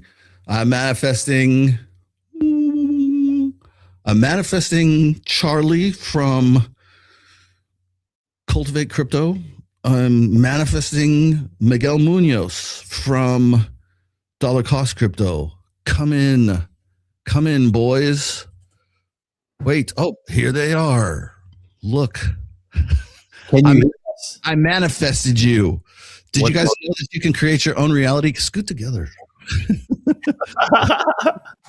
Wait, hold up 1 second. This is what happens when you don't have Kyle there to be your producer. That is true. Well, we got the regular setup, but we got instead of 3 shots, we just got the 1. So, let me see if I can. Yeah, for sure. Make this work. There you go. That's a little better. All right. 2 dudes, 2 mics. 2 dudes, 2 mics. That's right. At least not 2 dudes, 1 mic. Right. Sorry, I would have been down there, but I didn't trust the setup. I didn't trust the process. Hey, we're become experts now, basically, at setting up our own studio. This is amazing. This is I know. You guys aren't like live streaming right now. No. Okay, good. We will be after your audience. Getting after this, probably like an hour after we jump off your stream. Right on. Yeah, I know. I have to come back down there too. So, okay. Topic du jour. Give me your take on Andrew Tate. Miguel Munoz, react to me. Live reaction. I think they're pretty much bullshit charges for the most part. I think they're just trying to get him with something because it just people who don't know the whole situation, it looks good for headlines and everything like that. But I mean, if they really were going to get him for something, it'd be financial crimes. Mm-hmm. That's what I was saying. Not sexual crime. It doesn't make any. To me, it doesn't make any fucking sense, right? Mm-hmm. Because they could trump up bullshit charges and stuff, and then who knows? I mean, if they extradite him, yeah, he's fucked. If they don't extradite him, I think he's going to get out, basically. Yeah, better shot in the U.S. for sure. Yeah, in the UK though, they're going to hang him. That's good. Yeah, I hope that doesn't happen. I mean, he's got a bunch of kids and with everything Julian like that. Assange, they basically just put him in prison as long as possible and didn't even bring his case up or anything like that. Yeah. No, I was going to say is I was just before you guys came on, my 2 cents is that I think that the sex trafficking, although maybe there's some legitimacy to it, I don't know. But honestly, I think those charges were just simply used to hold them long enough so that they could make like the the money laundering stuff stick. If you look at the timeline of what happened with the Tates from 2022, because I was involved in I watched this unfold right before my eyes, right? February of 2022. Like, you guys remember, I'm like really tight with Justin Waller, right? Yeah. So Justin Waller, I kept trying to like do like podcasts with him and stuff in 2022, and I couldn't get a hold of him. I'm like, where the fuck is he? Right? He was in Dubai with the Tates, and I'm like, damn, man, how long are you guys going to be there? And then I'm talking to like Tom, like who is what used to be camera guy, yeah. He's the guy who was doing my clips, right? And so I was trying to talk. I was like, I need to talk to Tom. Like, oh, Tom's is in Dubai too. And I'm like, what? And so the Tates are there. Tom and Justin are there, and they're there from like February of 2022 till like the end of April. Like, why are you guys spending so much fucking time in Dubai? They're trying to establish residency there, right? They wanted to be able to at least be a dual citizen of some sorts. And I had no idea. I didn't put two and two together until later on that year. And there was one event that happened, one international worldwide event that happened in February of 2022. What do you think? Do you remember what that is? February 2022. February 22. I'm trying to think. Well, Bitcoin bottomed in November of 22. Russia invades the Ukraine. Correct. Yeah, you're right. You're right. Because it was the Bitcoin top was in November of 21, and then actually January of 22, they asked what's his name, Gavin Wood of Polkadot. To donate money. They asked him to donate money to Ukraine. They were trying to get an ad campaign in the early stage of the war, and I think he ended up sending them $20 million. But everybody else in crypto is like, kind of a lot of people in crypto, we don't like war, so why would we want to fund it? Like, that's insane, right? And so yeah, I remember that very, very clearly. So there's and then prior to that, before the Tates got arrested in November of 2021, Dyko raided all of the Romanian mafia guys who were for racketeering, right? For the casinos that the Tates were selling ownership interests to their people in the War Room, or it was Hustlers University then, because they've changed the name of the thing so many times. But they were selling interests to the people who are part of hey, it's free money, and so they're busting those guys. And honestly, I think that a lot of the money laundering aspects of like the charges that are against the Tates have a lot to do with the fact that they were in bed with the the Romanian mafia and laundering money for who? Was it the Ukraine or was it Russia? Like, who is the Romanian mafia laundering money for through their casinos? And Lord knows I've worked in casinos long enough to know that, especially here in Vegas and in Reno, you have to be very, very careful about those kinds of charges, because the number one most easiest way to launder money, if you've ever watched Ozark, is through casinos. So yeah, I was a little like, I thought it was later on anyways. I didn't realize how much of a coincidence it was that they started trying to establish residency in Dubai, which is a non-extradition country, in February, almost like the week of the invasion of the Ukraine. Right. So, and then you also remember that the first time they got raided, I remember it was on my daughter's birthday. It was on April 22nd, 2022. And that was, they didn't get picked up. They didn't get arrested then. That's when they came in and like tossed their house, right, to see what they had. They didn't arrest them then. They did another check back in August after they lost all of their payment processors for what Tate was doing back then. And then they picked them up which I don't think is a coincidence. Dyko ends up arresting them on December 29th, 2022. 2 days before, because this is the conspiracy theory. I don't have any proof of this, whatever, but the idea is that if they had waited until January 1st, 2023, then they're now Dubai residents. And they can't extradite them from Dubai because it is a non-extradition country. How do you expedite that residency? Convert to Islam. Line up there, yeah. Everything follows the timeline, man. So I don't think that I don't think that they were picked up and held because of trafficking charges. I think it was because they were trying to make money laundering charges stick to them. And remember, this is still Biden's USA. It's not in office during this time. So, and then they were picked up in Romania. And anyways, the other thing I was going to say is this, and I haven't really mentioned this just yet, but they're victims of their own egos. Like, what on earth why are you in Miami watching some fight that's probably Aiden Ross's fight again? Why are you here? Do you think that do you think that you guys are invincible? You're untouchable? There was also a case recently of some guy who was on America's Most Wanted like 20, 30 years ago or something like that. Mm. And his MO was, that he always had like yacht parties basically. And he had gone allegedly to Brazil or something like that in his yacht and stayed over there for like 20, 30 years undetected for whatever. And then why? This same stupid thing, right? He goes and he's off the coast of New York in his yacht. Oh my God. And I guess close enough not to be in international waters, and they got him. Right. Yeah.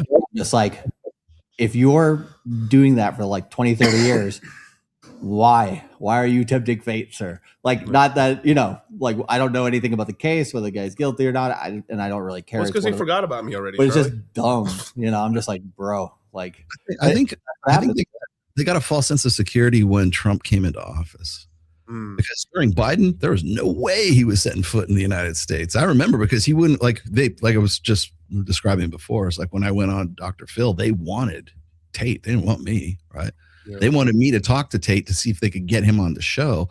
And I said, he's not going to do that. And they're like, why? I said, he won't set foot in the United States, and probably wisely so, right? Yeah. Because he was sticking it out in Romania, and I think he was hoping he was going to get like Dubai citizenship, so he couldn't be extradited out of that, which would have made sense. But then things went down the way they did. They ended up releasing them, giving them a little bit more freedom in Romania, and they did. Another conspiracy theory. The fact that they gave them sort of more leeway, they loosened the leash, they let him like go off, probably was because they wanted him to do something like this so that they could pick him up somewhere else and then extradite him to the UK, because the UK considers Andrew Tate to be like Osama bin Laden right now. Right. Like if you go and you listen to like they're literally making legislature to like cancel the manosphere. They've just spent what 20 million British pounds on the education system there, so little 13-year-old boys don't turn into quote unquote Andrew Tate. Wow. He is enemy number one, and so who do they want the most? Andrew Tate. But they love it. But they love the grape groups out there, man. So like, hey, they're not necessarily known for their history of freedom of speech over there, right? Well, they turn him in. He's the boogeyman, right? What did I say? If there is no boogeyman, no one gets paid. It was the same thing with Osama bin Laden until he outlived his usefulness, right? And then he was taken into custody, by Hillary and Obama. Yeah, wink, wink. But it's the same. It's kind of the same dynamic. Without Andrew Tate, if they put him in jail and they keep him there and he rots in jail, they never hear from the guy again. They're kind of shooting themselves in the foot, because now they don't get $20 million for the education system, and nobody gets paid, man.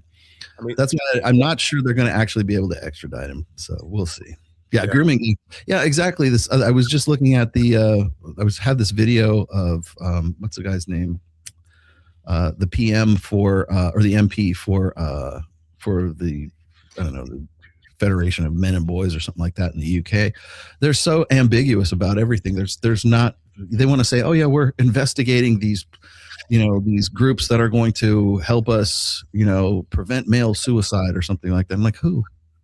Give me names so I can look up who you're like spending my money on. That's not my money, British taxpayers' money on. No, They're long on rhetoric and short on specifics, right? But they always mention one name every time. It's always Andrew Tate.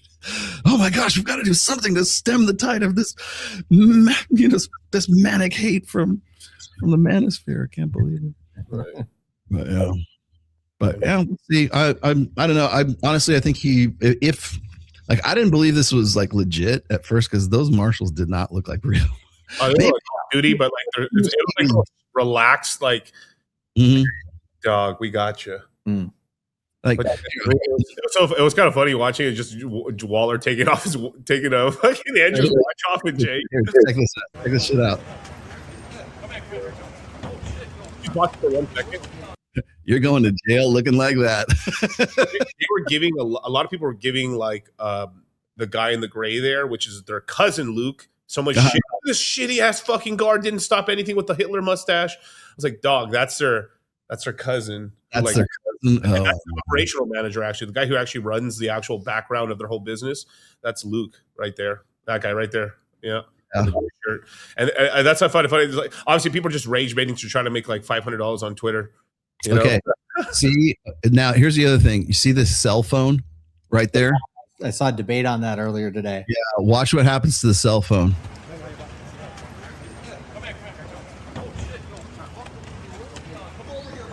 He pulls the other dude behind him he drops the cell phone right there, and the other dude picks it up. One of his crew picks it up. I mean, I'd be paranoid too, man. If they've taken all my shit before, man, they're gonna do it again, man. Fuck that. If that is the U.S. Marshals like degree of like attention to detail, like the phone is right there, got dropped, and like one of his crew picks it up. Yeah. Yeah. What's on that phone? I mean, this could be a coordinated like turn in, and like let's just make it into some media thing. Yeah, it could be. Like, and then, I'll turn myself in, but I'm gonna make you look like you guys got me.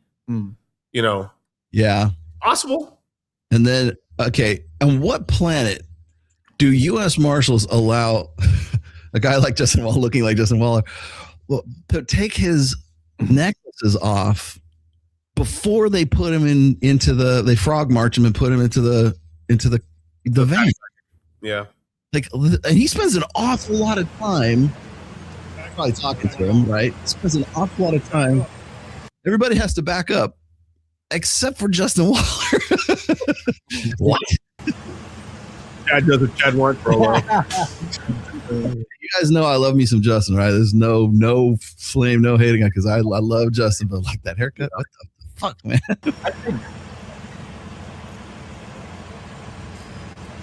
Everybody's saying it looks like he just got done at EDC. I would say Justin is like one of the most polite, like. Oh yeah, he's totally cool. You can't say anything bad about Justin, but I mean, people do. But yeah, people always find reasons to hate on him. Okay, see that, guys? See the badge on this dude's front of his vest right there, like this right here. See that star that's on his sort of his left breast right there? Right. Yeah. What the fuck is that? Is that actually a U.S. Marshals like emblem or something like that? I've never seen that. I've never seen that. Yeah, this is so you wonder, like people go, oh, Rollo, you don't know anything about law enforcement. I'm like, yeah, I don't. Please educate me because I'm not seeing what I think I should be seeing here. Yeah. This is, and by the way, this is an awful lot of ammunition for one sidearm. That's right there. Like, did you expect like resistance from him? Oh my god, it's amazing.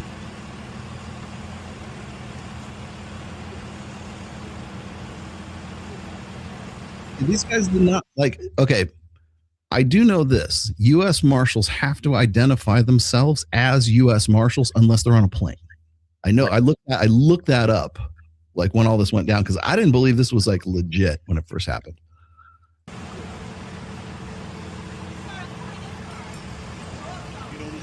But then I have people saying it's legit because they're the U.S. Marshals actually. The AP Newswire got it from the U.S. Marshals that they had taken him into custody. And this fucking lunchbox right here is one of the mall cops. Or he's like one of the guys who's probably security at the event, at the fight they were at. anyways, that's there's actually more to it than that. There's actually a longer video, but right. Point. That's crazy. Yeah. Yeah. But so that's why that's probably, anytime those types of things happen, you don't really wish that on anybody. It's got to be, one of the worst days. Just have that whole experience. I would guess that's not very fun. Yeah, well, I get it, right, and I understand what they're, right. what they're going through. I understand the whole thing. Is it all legit? I don't know, but the fact of the matter is they're in custody right now, and odds are they're probably going to end up in the UK. There's I don't know if there's a betting pool for this just yet, but I'm thinking they're going to be on Polymarket. I don't think they're going to go. I don't think they'll go. I think there'll be some loophole. Somebody will step in, some senator, some Marco Rubio. I don't know. Somebody will step in and prevent that from happening. I guarantee you. Charlie's checking the betting pools right now. So, okay. Yeah, we got Andrew Tate extradited to UK by September 30th. And then there's Andrew Tate released from custody by December 31st. Has 30. What are the odds on? So Andrew Tate so this is Polymarket, FYI. Andrew Tate extradited to the UK by September 30th, 14%. So Andrew Tate released from custody by December 31st, 33%. Wow. 33%. Who will attend Taylor Swift and Travis Kelce's wedding? That's the next one. It's trending, bro. I just typed in Andrew Tate. That's what I get. 1%. Andrew Tate attends Kelsey and Taylor's wedding. That's funny. Oh geez. Oh wait. Let's see. Myron needs to bust him out because he used to be FBI. You know what cracked me up is as soon as he was in jail, Aiden Ross was there visiting him in jail, like right away. Does that not seem sus? That seems sus, dude. That seems very sus to me. I mean, I don't know. But basically, Polymarket's essentially saying that there's like an 86% chance that he's going to get not extradited. Basically. He's going to beat the rap. Yeah. Yeah. He's and then also about a 70% chance or 66% chance that he basically is released by end of year. Yeah. More likely. I do know that the UK wants him though. They want to extradite him. So that might. I don't know if that's why they did it in the first place. Like, why were the U.S. Marshals acting on behalf of the UK government is what I want to know, or at least to hold him so that they could extradite him. I don't know. I don't know. That'd be my guess. Yeah. Because what else? What other reason do they have him? Because they could have picked him up anytime they want to. He goes on Fresh and Fit. They could have picked him up there. Mm-hmm. So yeah. I saw a joke. This was actually really funny, but it was like they saw that he was going to do a yacht. He was going to do a yacht party today. Yeah, Fresh and shit, and they had to stop it. Oh no! Yeah, I saw that too because everybody's joking around with it. Yeah, they had the whole thing. Crazy from the yacht with Fresh and shit, and then they on the yacht. Imagine if they would have waited till he went out to the yacht and they would have picked him up there. Oh, geez, even more of a spectacle. Have you ever been on those yacht parties? Yeah, we went out. You know where they go out of, right? You know how they go out, they troll out to the. One time we went. I think the boat for some reason because Myron was helping people get on the boat. They had left them on the dock, and everybody was went to the captain. It was like, bro, you left the guy this is his whole party on the dock, and the guy didn't want to turn around at first, but then he turned around. We picked up and then kept going. Yeah, that's funny. Nico was having a fucking nervous breakdown. Too. Really? He was there to take pictures. He was there I think he was with some chick, and he was there to take pictures and shit. And then as soon as we left the dock, he was like, "The ship's leaving. The ship's." Oh, he was losing his fucking mind in the background. And then finally, it turned around, and then Myron got in, Sneeko jumped out, basically. Really? Yeah. He didn't want to be on there. Yeah, I think it was a few hour thing, right? Yeah, he was like, "No, I can't do that." But I just found that he's done that twice now. Actually, both times he's I think he Ubered. He Ubered a smaller boat to pick him up to take him back or some shit. It's funny. So I don't know what's going on with that. Yeah. But, all right, guys. So let's talk about is it quarter 2 or quarter 2 and 3? 3. We just finished quarter 2. We what do you call it? I guess in terms of timeline, we did the 2, what does it say? I can't even... Sneeko can't swim. That was good. But no, in quarter 2, Bitcoin, quarter 1, Bitcoin dropped all the way down into February. And then we prepared for quarter 2 enrollment in March. And then we did webinars from, I believe, Saturday, April 6th, I believe was the date. And if you go take a look at the Bitcoin price, it was about 68,000 at the time. We'd gotten our guys in during the whole month of March into different coins that like Aerodrome under 35 cents, stuff like that. Yep. Then we got our guys in during the course webinars between basically 68 to 70,000. We had them get out at the top of that 60-day cycle, which was about 78 to 82,000 on Bitcoin. So on Bitcoin, it doesn't sound like a huge spread, but on like the alts and stuff, on different alts, especially Aerodrome, Zcash, Tau, Hype, those ones moved pretty good. There are a few others that did as well, but yeah, we got guys into a lot of different plays. And one of the things that we changed in this last quarter was we added the Cultivate Crypto algo, which we had made over a year and a half, quite a while ago. But I know how to use it, but our students don't know how to use it, right? Yeah. And so instead of creating a tutorial and showing them how to use it and giving to them on TradingView because it's quite complex, my experience, I did a few test groups and what do you call it? I would say 2 out of 10 people were able to follow the instructions properly with it. So I did the interpretation for it. And then me and Miguel brought that into the fundamentals of what was happening during the quarter. And we got our guys really, really good plays on buy on sell signals on a weekly basis. So that was fun. And all of our guys were like, okay, I understand, 60-day cycles and the technical side a little bit more. The fundamental side makes sense because we had different news events with the Fed, with Iran and the US and all the different things and that have been happening with the stock market. And things have like changed a little bit because like back in 22, it was just crashing. So like, so in 21, we all know everyone was winning in 21. We're making a ton of money. Yeah. And then, I should go. And then basically starting in 2022 in January, boom, boom, boom, boom, boom. It just kept dropping and dropping and dropping until we essentially, November, December is when we hit the all-time low on Bitcoin in 22. And then we started going up into 23 again, right? This time around, we kind of crashed, kind of like Charlie was saying in the first half of like 26.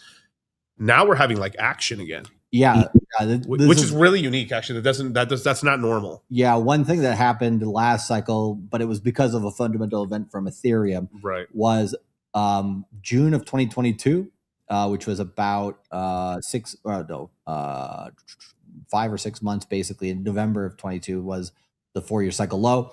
We had about 5 to 6 months prior to the actual Bitcoin low. Ethereum hit its low first. And that was because it had the merge upgrade coming in September of that year. It pumped into it. It did dump back down along with Bitcoin into the 4-year cycle low, but it had a higher low. So it actually hit its cycle low 6 months before Bitcoin. If we're expecting Bitcoin to hit its low, if it follows the same pattern, it would be around October of this year. I think there's some leeway in that. Yeah. But if it happened at that expected time, then we're already within that 6-month band. We're basically 3 months away from that. And I think we hit Bitcoin's 4-year cycle low by the time we come out of midterms or at very latest Thanksgiving. So basically early to mid-November. And then I think the earliest time we basically have 3 options for Bitcoin's 4-year cycle low.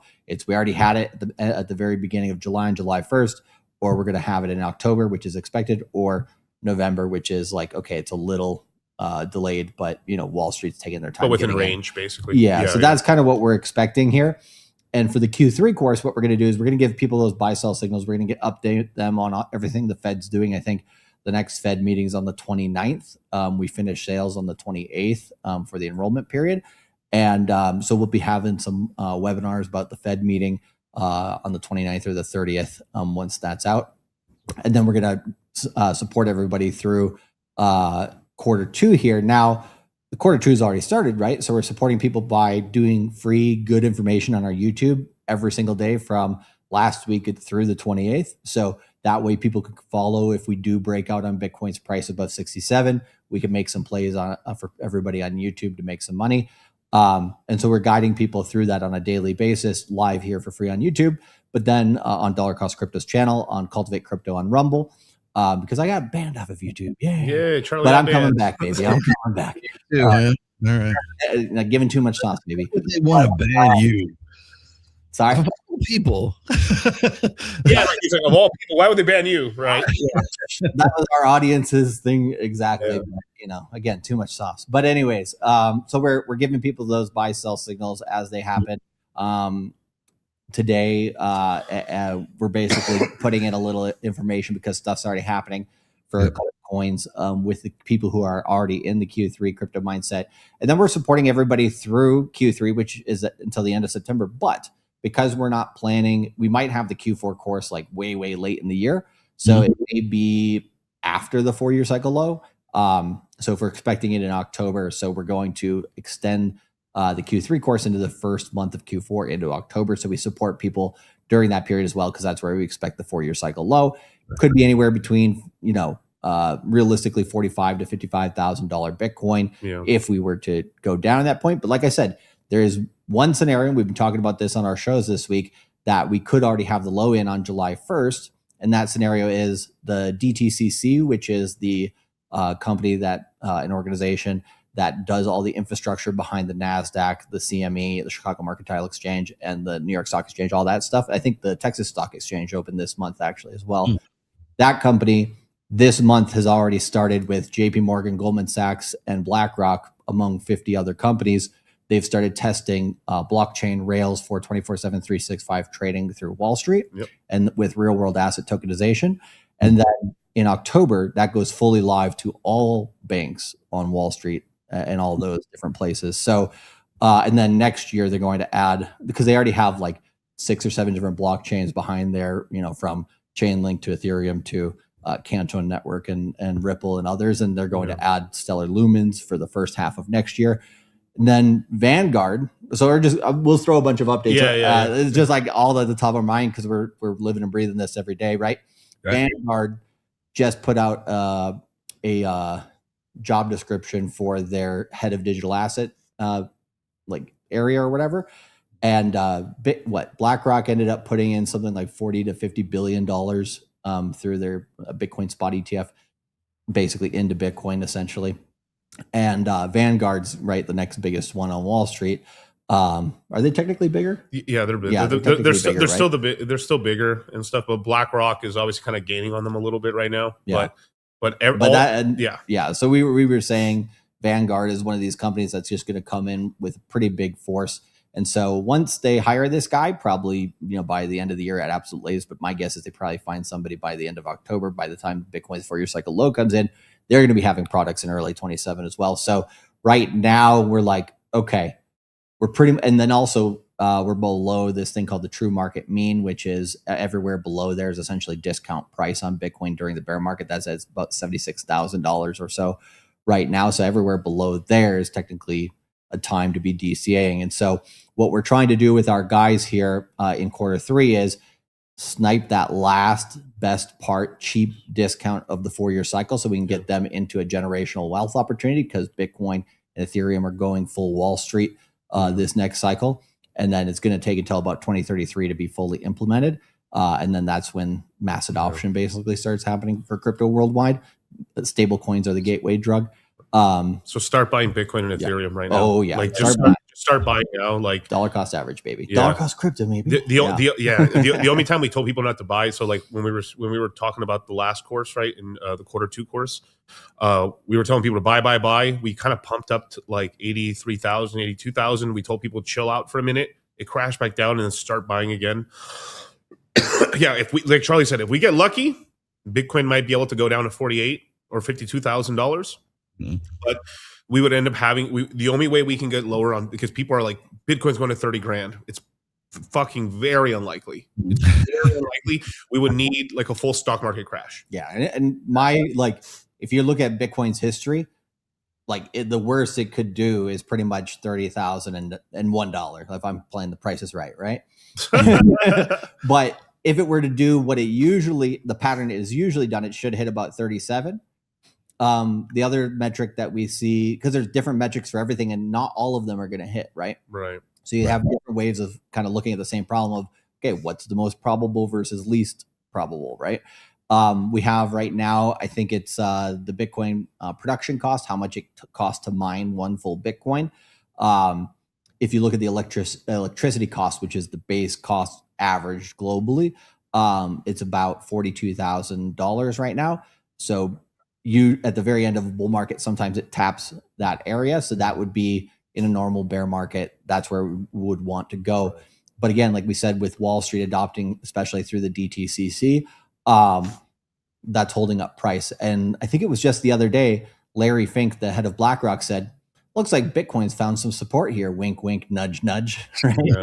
I mean, hey guys, looks like it's stabilized at some interesting point, right? And you're starting to see outflows from the Bitcoin spot ETF lessen.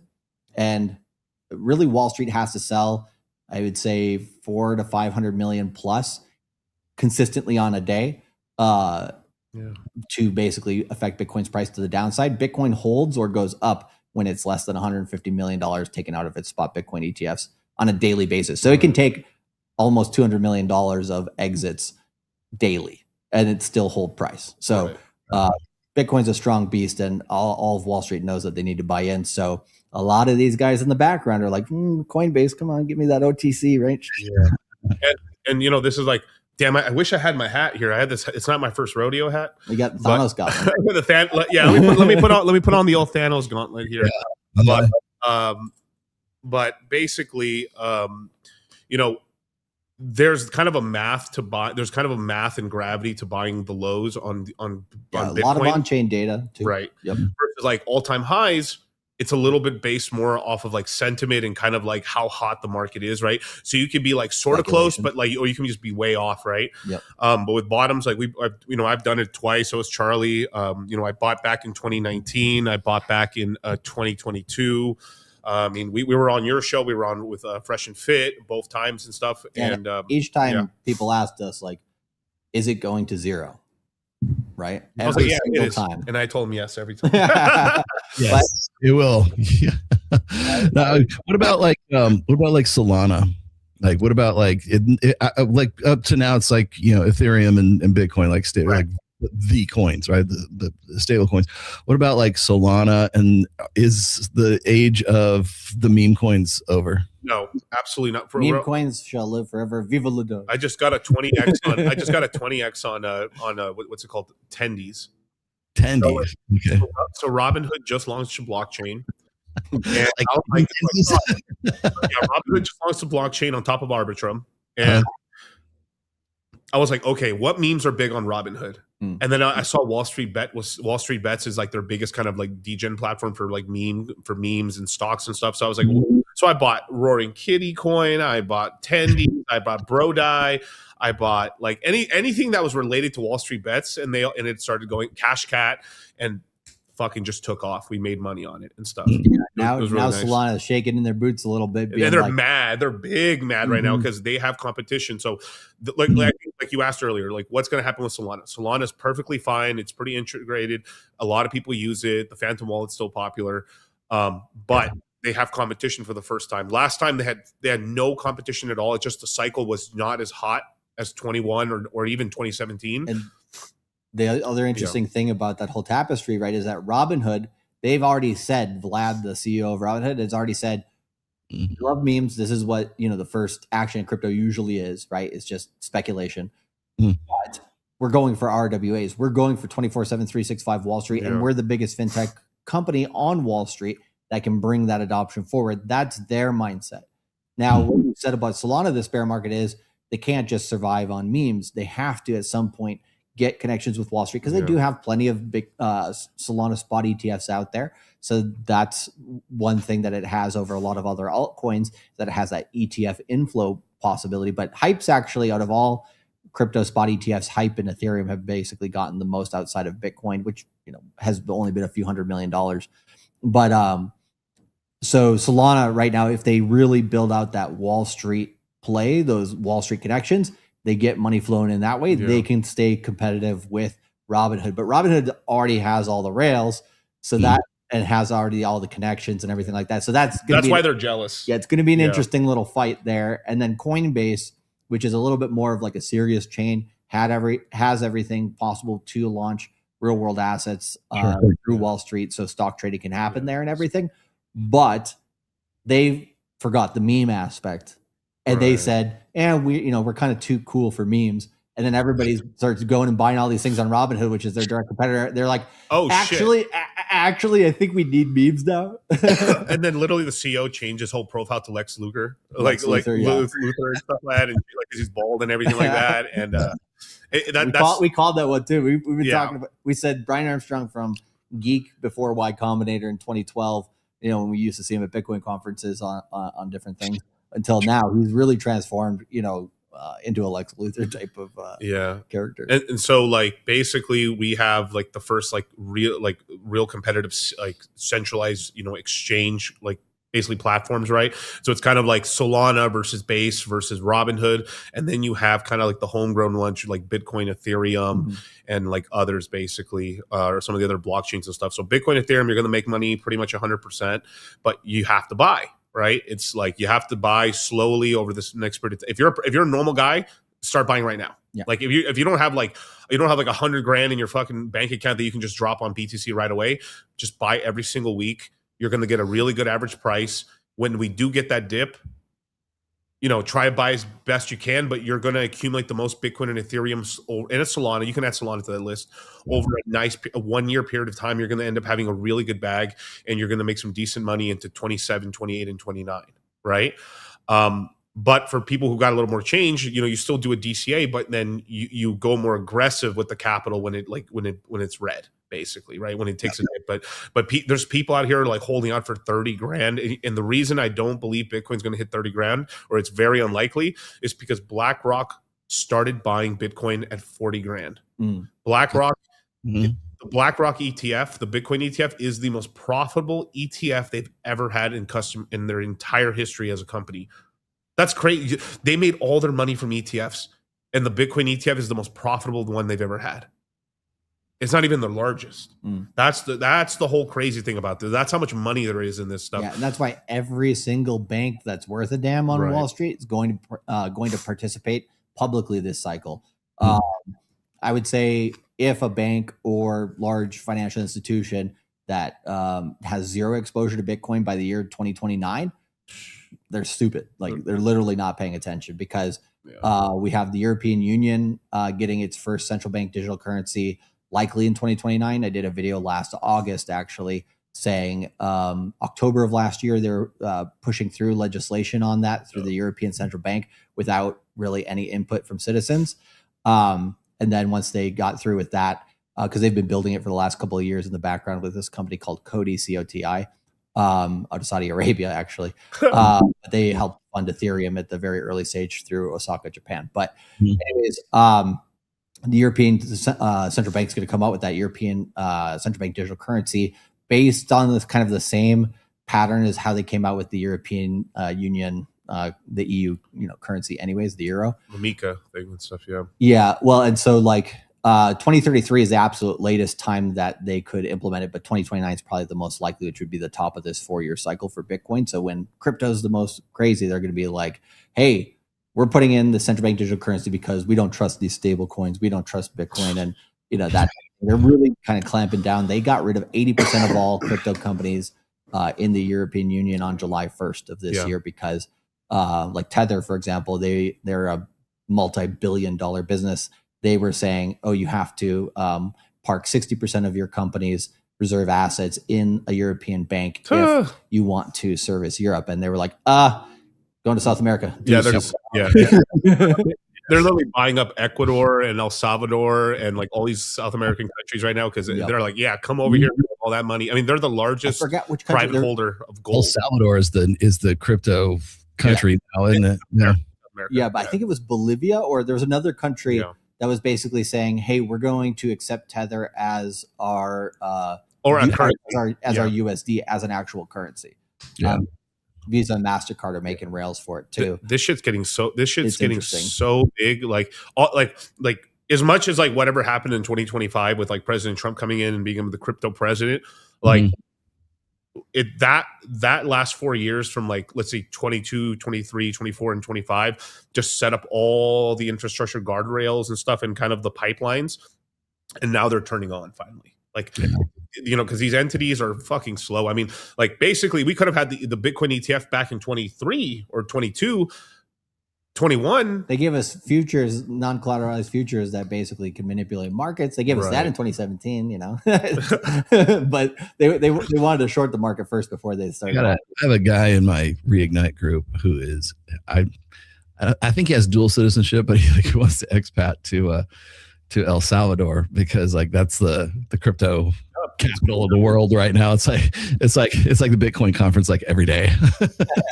Mining facility. Yeah. He says there's so many crypto guys here. He's like the bay is like full of like crypto yachts. Yeah, Max Kaiser, who what do you call it? He had his own show for quite a while on Bloomberg and other areas. Oh, right? RT. Yeah, and RT at the end because nobody else. He was a little too fringe for most American media, but he's been a huge proponent of Bitcoin for a long time. And what do you call it? He went down and moved his whole operations down there in El Salvador as well. Yeah, so it's a big deal. So what? So clearly we're in a down market still. It's been kind of low. Yeah. All I do, like I have Bitcoin, I have Ethereum, but like I'm always like, I don't know why, I'm always watching Solana as if it's like the pulse of like what's really going on. And you can I know, bro. Solana's a fast money. I know. We'll have to send you the Solana, and I can remember when Solana was like 225, and now it's down to like 67. Like, I remember when it was under $10. Yeah. You know? So. Yes, it's insane. What are you guys doing? Because you guys have the course coming up. When is it, and what are you doing different this time? Do you want to send him the calendar? Yeah, let me we could throw that up there. Yeah, but I'll text you the calendar real quick. Yeah. Okay. As you were mentioning the price of Solana, there we do have a webinar called "Fast versus Slow Money." We're going to talk about different strategies, you know, for each and what their use cases are, how to balance them in your portfolio, essentially. Because Solana, as long as it stays above $72, it's not going. Basically $72 to $84, it's in purgatory. If it goes above 84, it's bullish. If it goes below 72, it's bearish on weekly charts.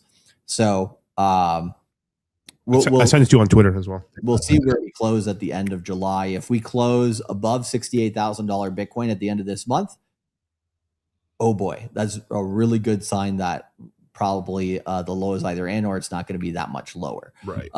On the other hand, if Bitcoin goes below $60,000 or $61,000 here before the end of July, that's what we would expect. And we would expect it maybe to tag at the very end of this month or first week of August, possibly 55K would be an area that would be realistic if it broke down. So come on, 52. Oh, baby, let's Come go. on, So 52, baby. we're just waiting to see which technical area breaks first. But yeah, the bears have been doing a terrible job at selling off price below $60,000 so far in this market. So that's why we have it starting here on August 1st is because we're either going to have the low in by then in terms of the 60-day cycle, not the 4-year cycle, or we're coming right into it around that time. And and if we pump like crazy here, not like crazy, but if we pump above 68K, then we'll be in the second half of the 60-day cycle there. So regardless, right there is the right time basically to see, to have enough data of what's happening going through the entire month of August when we're supporting everybody. So we start with the Q3 thesis. Yeah, and the one thing too is like, because someone asked me like, why haven't we like crashed that hard, right? And they're talking in terms of Bitcoin, right? But the overall market, it's because we also like we didn't have an FTX. We didn't have a Luna. Like we didn't have like the Ponzi's in 21 were so large, and there was so much like stupid like NFT money that like those crash, like we just didn't like get as many like bad projects that scammed out basically in 2025. Yeah, because in 21, right, we had the crazy speculative high and then boom, big crash, the crazy lows as well. But here Bitcoin hit the lowest possible level. I think in 2023 June, I did a video on where Bitcoin could go in that cycle, and it hit its lowest possible level. I think 115,000 was the lowest that I thought it could go, and it basically just went barely a little bit above that. And then Ethereum didn't even break out to an all-time high, which was a new thing as well. So and Solana, like as much as like Solana was the hottest coin in 25, right? In the 25 cycle. So for 23, 24, and 25 is the hottest coin. Right. But if you actually look back and really look at it from 21, it went from 0 to $260. Mm-hmm. It's crazy. From a penny or wherever you want to count it, 50 cents, $1, a penny or whatever to $260. You made a ton of money on Solana, right? Then in 2025 cycle, it crashed down to basically $6-7, and then it pumped up to $300. But if you look at it, in 21 it hit 260, and in 2025 it hit 300 and some change, barely. Yeah. So like barely. it beat it by $40, and so that should show you like how hot the cycle. The cycle is not that hot. Right?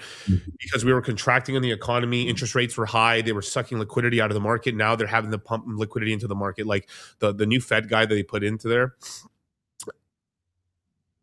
he basically is trying to juice the numbers. He's like, 2.9% inflation's fine, right? So like historically, the Fed has always wanted a 2% inflation or less, or usually just 2%, like near it, within a percent, right? Or within a tenth of a percent. Now they're okay with 3%. And that's just because they're trying to juice numbers around because they need to inject the economy with liquidity and they want to lower interest rates. Never, Miguel. Oh, the Fed would never. Yeah. If Trump gets his way, but we're going to see because the next few meetings they got to do something with the interest rates. And so. that'll be the 29th and the 30th, so that should be interesting. Right. But yeah, just in terms of, we'll run you through the gauntlet of the calendar. So the times that you see there are 10 a.m. Eastern Standard Time and 10 p.m. Eastern. That's 7 a.m. Pacific, 7 p.m. Pacific Standard Time there. So starting on August 1st, Saturday in the evening for those dedicated to bettering their lives over the next 4 years and making some good money. We got the Q3 thesis.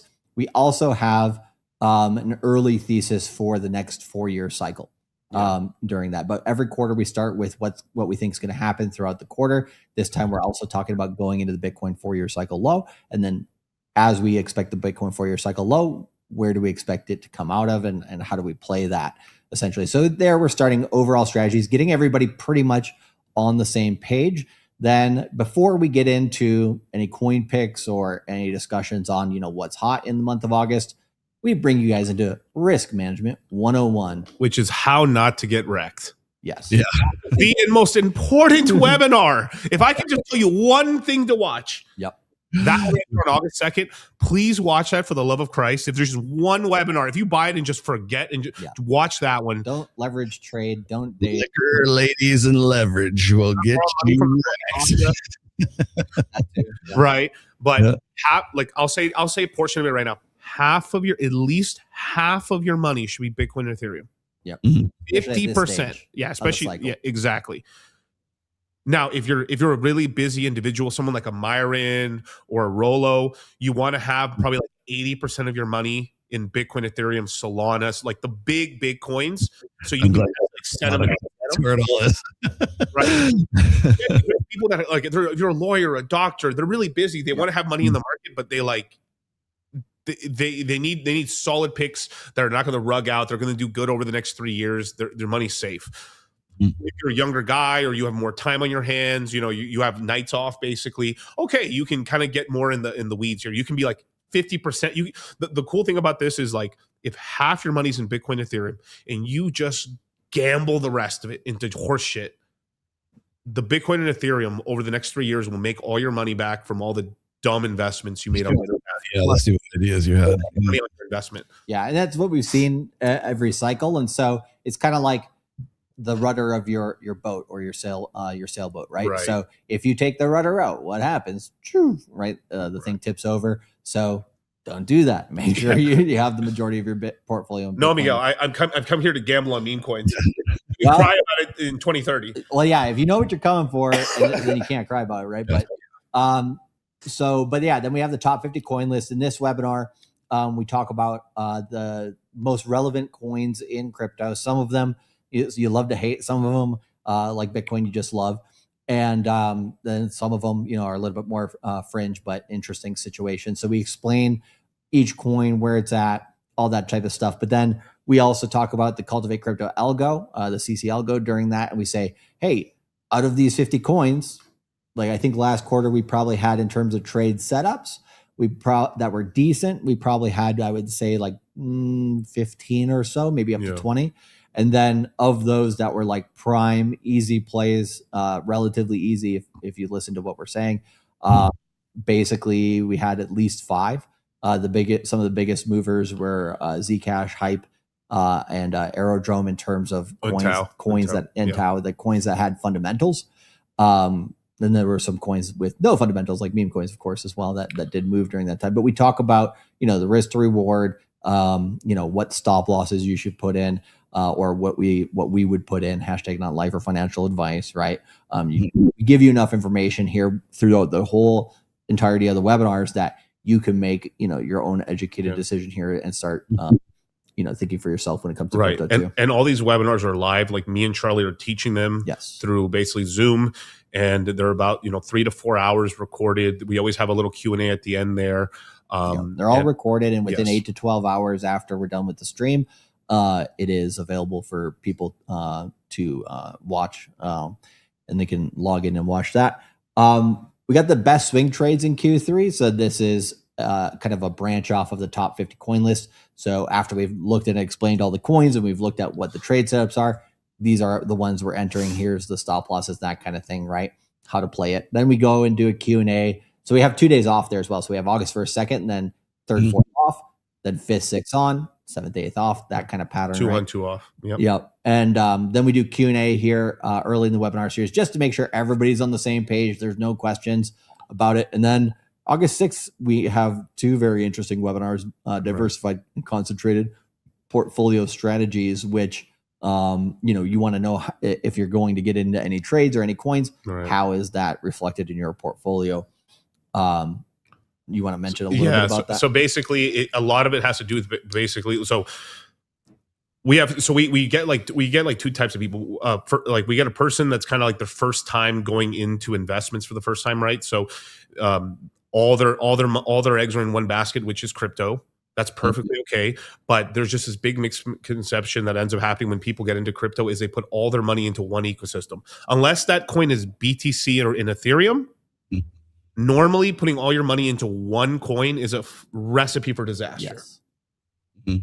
Because if that coin just sucks at I don't want to throw salt on this, but let's just say I put all my money into Solana, and for some godforsaken reason, Solana just drops the ball and is getting just destroyed by Base and Robinhood. Yeah, I have a pretty shitty time, and I'm pissed, and I'm just losing money for the next 3 years, and I'm just mad. I'm like, damn it, dude, what's happening? And then on top of that, I start gambling on meme coins, and I'm losing on that too. And then it's just like, man, crypto's a scam. And then you have the other side of these guys where like they get into every coin. They end up having like 40, 50 coins, 70 coins. I did a consultation with a guy who had 347 coins. Crazy. 347 coins. I was like, brother, like, what are we doing here, right? It makes 0 sense. Yeah, so I had to concentrate him down. So there's kind of like a sweet spot depending on the same thing on like how busy you are and like the kind of money you have. Where like it might be a good move for you to have like 5 or 7 coins. And then you can manage that. Usually what we found, like psychologically for most people, they can pay attention reasonably to about 5 to 7, maybe 8 coins. Right. When they're first starting off in crypto. After a little bit of time, maybe up to 15, 20. But beyond 20, it starts to get difficult for most people. You just don't have enough money in a coin. Yeah, unless you've been around for a little while. So that's we just impart those best practices, words of wisdom, and stuff, and make sure people understand, kind of what situation they're trying to go into. Then we do the swing trading technical analysis. So we do pre-recorded videos. So these are all the 15 live webinars during August. We have 5+ pre-recorded videos we put out as well. So I'll put out some 60-day cycle pre-recorded webinars, but this one with the swing trading technical analysis, we're going over a little bit of history behind what's the Cultivate Crypto algo is, and basically how to read it, how to understand the buy-sell signals on it, which coins in those best setups, why do they also have a good technical setup? Because we don't just want to blindly trust, a buy-sell signal from an indicator. We also want to have other confluence in other, technical analysis tools that basically point us in the same direction. If they're all pointing in the same direction, that makes a better trade usually. So we talk about those trade setups as they're aligned with technical analysis. We also talk about like, hey, if we're in a bear market, prices are going down, and we have a technical setup for a bounce or a good move, we can make some money, but and like, because some people ask, like, so many good things are happening this year for crypto in terms of regulation. Why are prices going down? It's like, well, they would be going down more if that wasn't happening, right? So it just, in a bear market, good news slows down the downside, but in a bull market, good news pumps the price like crazy. So it depends on what trend you're in, basically. So we go through all those fundamentals of TA. And then on August 9th and stuff, we kind of go over basically what to look for on chain to kind of look at your own transactions, how to do that, supply demand of a token, right? Distribution of supply as well. Like sometimes you might go into a coin, look at it, and it was like, oh, one asshole's holding all the fucking supply. Why would we want to jump in on this? Maybe we do. It sounds crazy. Or maybe we do. Maybe he's told us, like one asshole holds 6% of the supply, Nansom. Like, how is that possible, right? But there's that, right? And then we go to the fundamental analysis of memes to RWAs, and basically I kind of tell you like, so I go over like why certain coins are good because of like what they do versus like the wispy nature of like meme coins, because like meme coins are just basically like what's hot right now. So like I explain like if I was looking into the fundamentals of like an actual corporation on the S&P 500, I can look at the financials, I can look at the amount of stocks they have open for trading, I can look at basically the profitability, the future forecast. There's really grounded business there. And then in crypto, you have some that are more grounded businesses that have coins, and then as you go more left of the spectrum into meme coins, the fundamentals is like, oh dude, the guy who created it's kind of popular and stuff, and he's kind of hot right now. Probably gonna go up. Yeah. And like you have to know how to like trade that and don't get bamboozled by like some dumb coin, basically. So I've been able to make money on meme coins, and this cycle is like in 21 I did a lot of like actual fundamental analysis on tokens. In 25 it was just meme coins. It was just it was a lot more bullshit tokens this time around. It's like legit, we got legit stock market coins and real corporations in. So like fundamentals are back, basically. Very interesting. And then we go into the last bit here, which basically the first bit, getting everybody on the same page, middle to second bit there, looking at the fundamentals of, the base of everything that we're building all the knowledge upon in crypto. Because basically if you have technical, it's like kind of like that Venn diagram, the three circles that overlap each other. If you look at technical analysis, on-chain data, and fundamental analysis, and then where they converge and basically give you similar information on the direction of the market or specific assets, that's usually where the sweet spot is for the correct information in terms of where the market's going. Then on the 10th, we have making money with AI. My brother, Zach, he's done a few different AI courses within the crypto mindset course. And he is a CAIO, Chief AI Officer. I call him a savant, but hey, we use different words. We use different words here. I wouldn't go that far. No, the sibling rivalry is crazy over here, bro. He is my older brother. No, but no, he's done a lot of great work with AI, and his company or the company he works in partnership with, C4 Technologies out of Minnesota. They have done a lot for different, mostly large organizations like Dairy Queen and others, getting AI, how to use AI in their system, how to train up their employees, all that stuff. So we're going to be talking about making money with AI, finding different ways you can make income with AI, all sorts of different tools. And so we will give pre-recorded AI webinars from past courses on, hey, here, if you've never used AI before, here's a good introduction on how to use it simply. And then we also have more complex ones that we'll share as well there. So if you're like, hey, I want to start understanding AI a bit, we have that in there. But TradFi chains in that evening, we could also, so TradFi is traditional finance, right? We also call them VC chains. It depends on how you look at them, but Base, right? They were made by Y Combinator. So that's a VC chain essentially. RH for Robinhood is now a traditional finance chain. You could call them maybe a fintech chain, right? They go in that category. Like a hybrid. And then Solana is fully centralized what do you want to call it, cabal chain that pushed Sam Bankman-Fried out. So that's it's a US based chain where all their people are based in Switzerland somehow. Has a colorful history. But then we have the last 2 days off, and then we come back with the final 4 top DeFi chains, which we have the co-founder of Aerodrome and the CEO of Dromos Labs, Alex, who basically has come and done some webinars with us. So we'll talk about how that affects base chain in that one, but then also how it affects DeFi chains like Ethereum, because they will be going live on Ethereum in September. We're gonna DeFi chains is pretty deep because that's most of crypto, and then we got mystery guests, which we always have different guests during the webinars, but then we have flash webinars throughout the quarter, and that's where we bring in a multitude of guests. So then you want to mention the last day there? Yeah, definitely. And so and we typically always have Rollo Tomasi do a webinar. Which is really nice because I'll tell you how to do meme coins. I'll tell you how to not lose money on meme coins. And on the last day, just fast money versus slow money, kind of talking about like how to basically handle like a quick come up, because sometimes you get into a coin and it just goes up a lot. You're like, oh my god, what do I do with this money? Do I just put it back in the casino? We know a little bit about the casinos here. We live in Las Vegas. Double down, right? But taking profits and kind of getting used to like the slow money growth as well as it happens throughout the cycles and stuff, but kind of handling both the money right there, because the slow money gets to be really big money after a while. Yes. It's like you'll start having like that's a 5-10%. Yeah, generational. Like you'll start having your portfolio with the 5% move being like, oh my god, that's more than I make in a week. Or then that's more than I make in a month. Holy shit. And like with fast money, like typically you usually are only betting like a small amount, like let's just say $500, $1,000, $100, and then it turns into $2,000, $20,000, right? And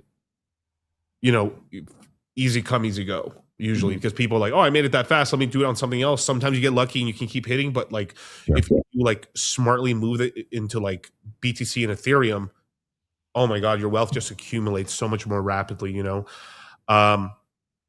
the final AMA is kind of like, hey, any last questions? Last 1 minute to midnight, you guys have any questions? So we answer everything. It's like it's usually our longest webinar where we're in there with you guys the whole time, and it's a good one, man. Yeah, and sometimes we have people from all over the world, and there's a useful tool that's totally above board, which is called a VPN, right? So you can access, like, there's for some of our European friends, as they get the news tightened, I guess, going towards their central bank digital currency, and now with the MiCA rules starting on July 1st, they're going to have less and less options on what to do with regulated crypto companies. But DeFi, still an open world, baby. They can't stop you using Tether within the EU until they get Gestapo tactics back out, basically in the UK or sorry, not in the UK, but like in the other countries of the EU. Right. So like if they decide to go that route, then hey, what's your exit strategy? I think is actually important when we're going towards that level. But the great thing about the United States is until for sure 2028, but most likely until 2030, the United States is not creating a central bank digital currency. This is great. The United States should do is make a law or an amendment or something that basically says the United States shall never have or create a central bank digital currency. It would be much better to do it as they're planning to do right now, which is allow private companies to have stable coins, basically, for means of moving your money across blockchain efficiently. And this is what's happening with the Genius Act.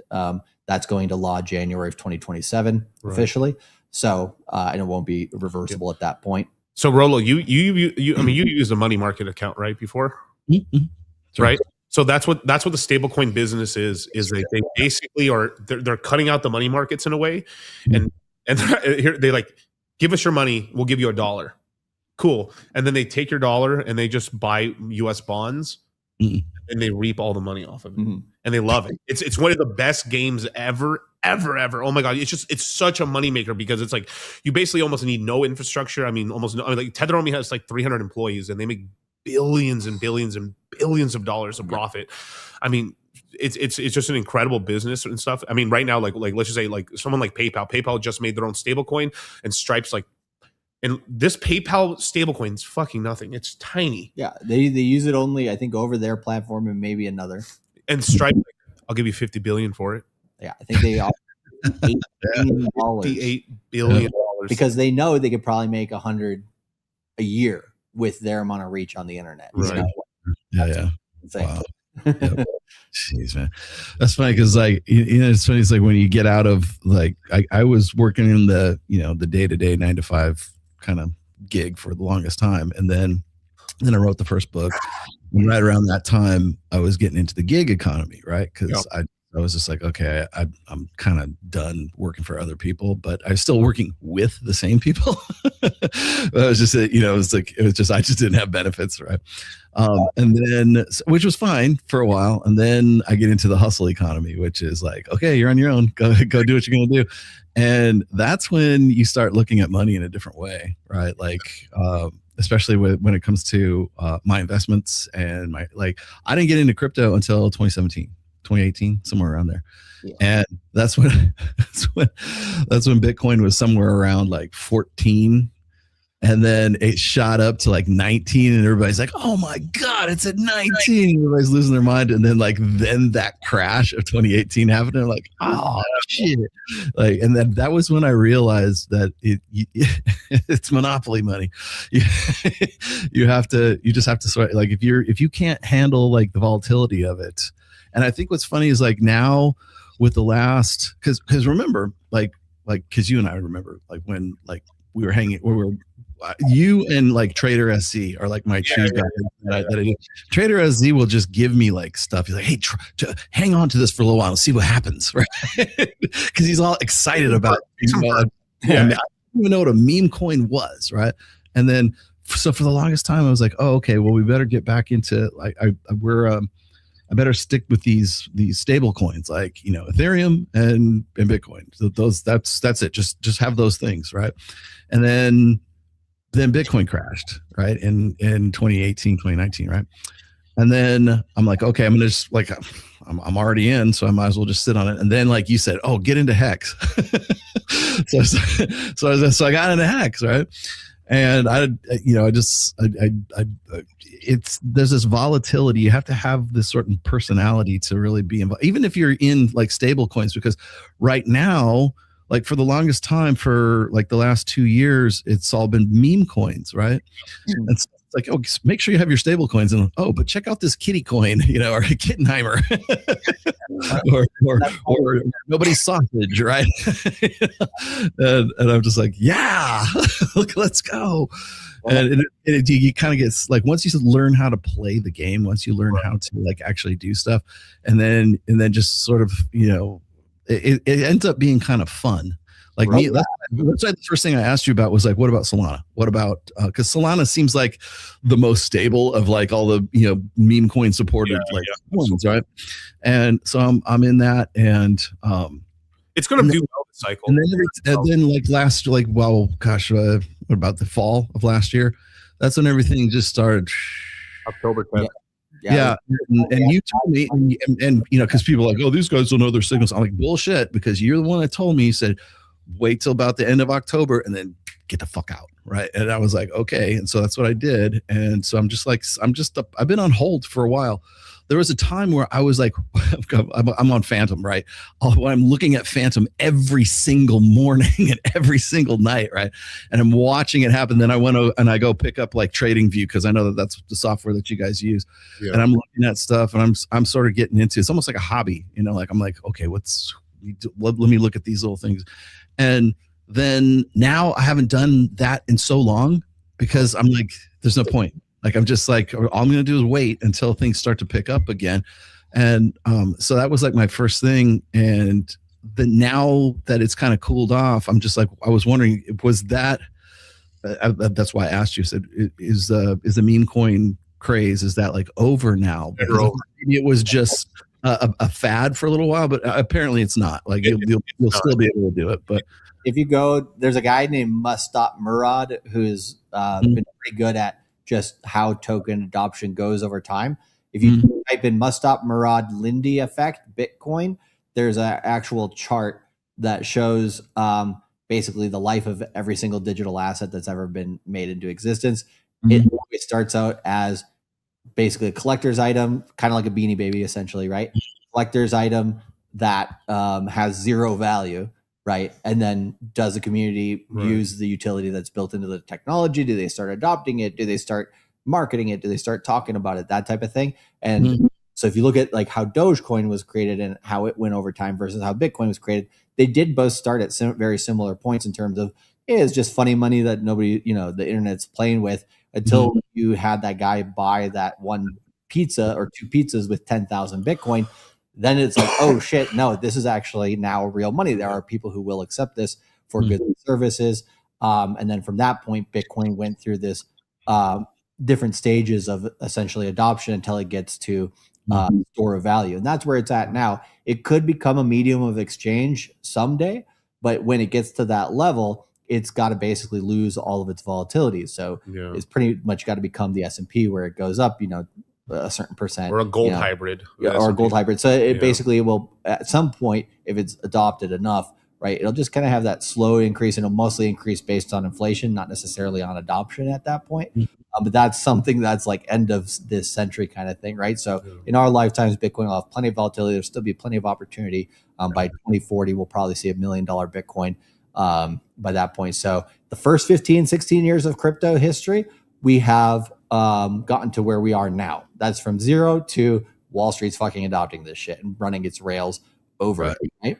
And then the next 15 years is going in from, okay, we're just a fringe group that Wall Street's starting to adopt to full mass adoption, right? And then eventually you get to the laggards where by 2050, it's normal. Everybody's like, okay, crypto's a thing.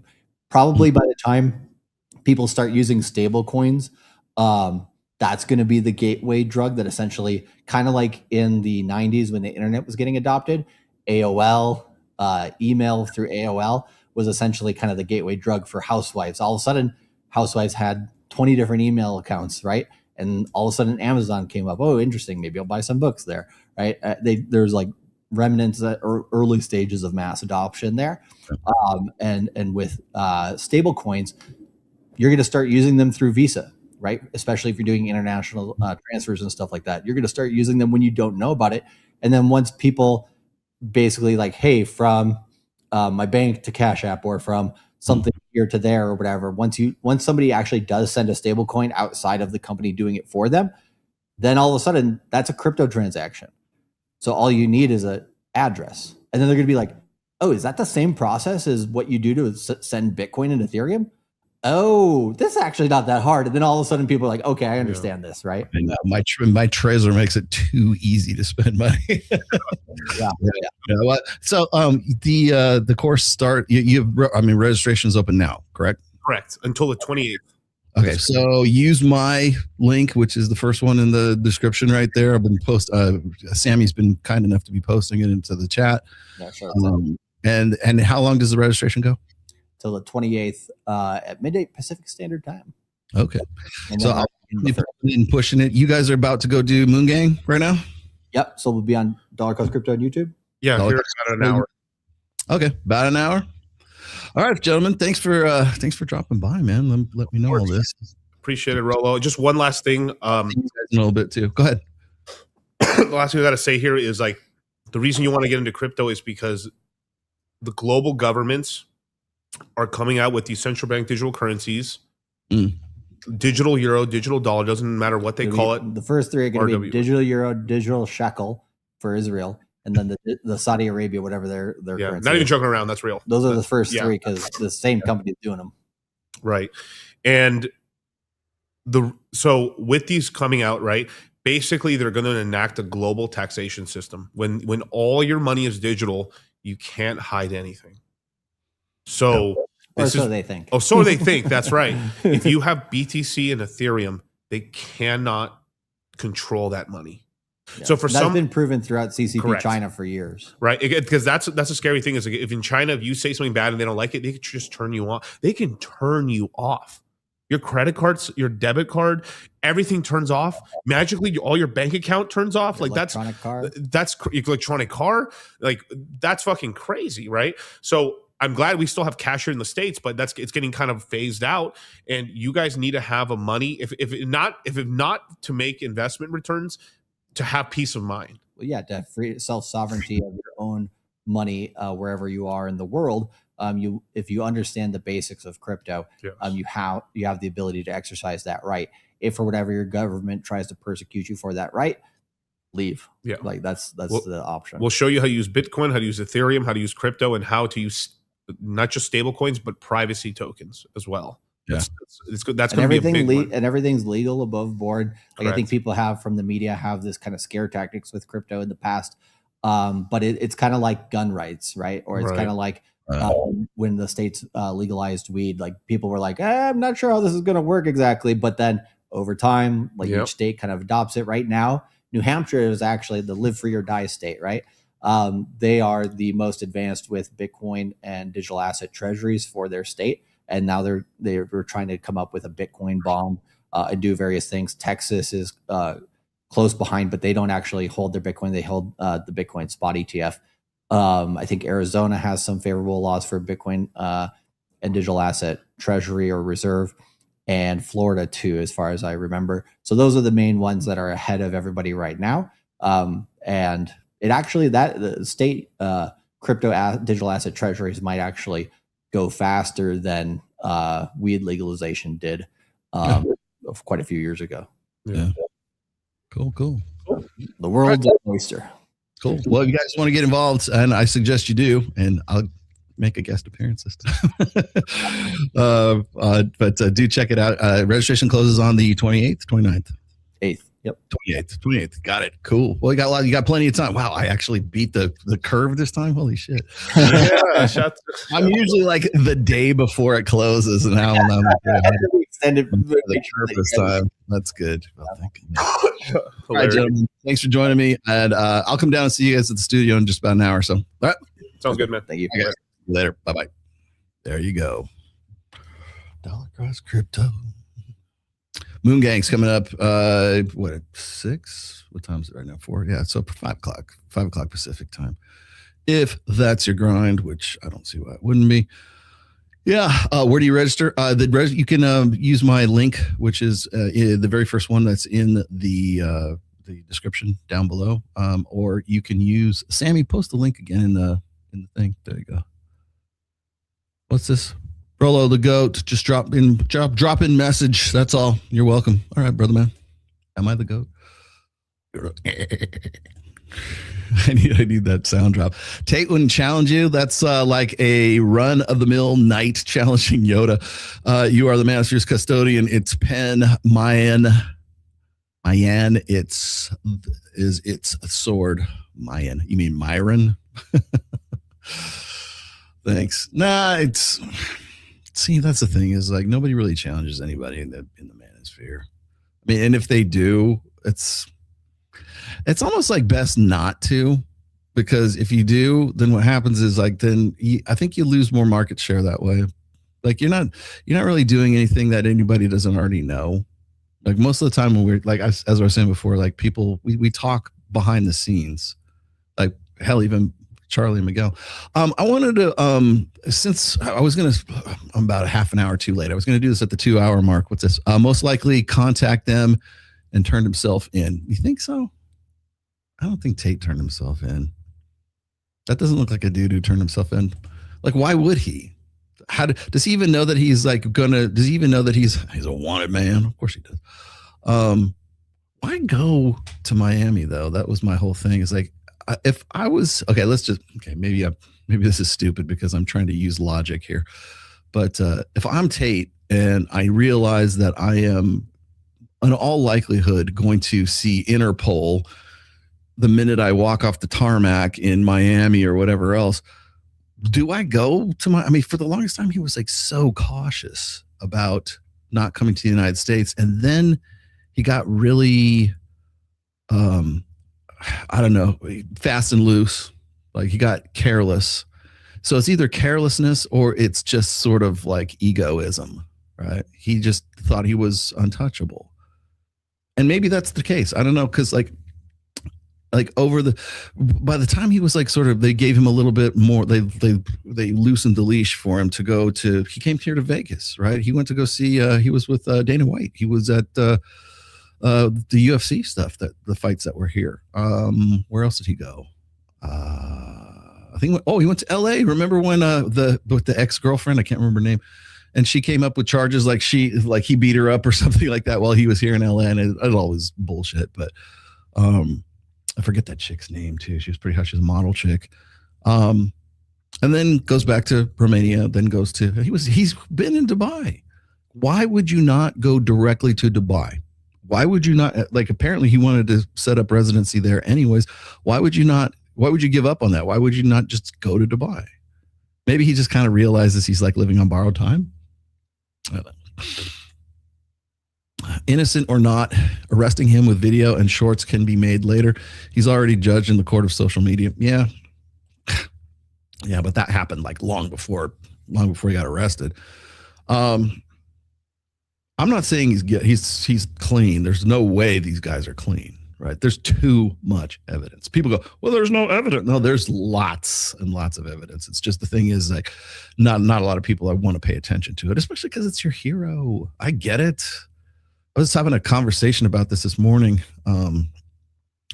When have you guys ever seen, I forget the name of it. It's called Waco or something like that, but it's about David Koresh and the Branch Davidian like compound, and how it was just this like tragedy of, like, was it the ATF and I think FBI, and they basically killed a bunch of people. If you know anything about that, but it's a documentary on that. I think it was a series on Netflix, and had David Koresh in it.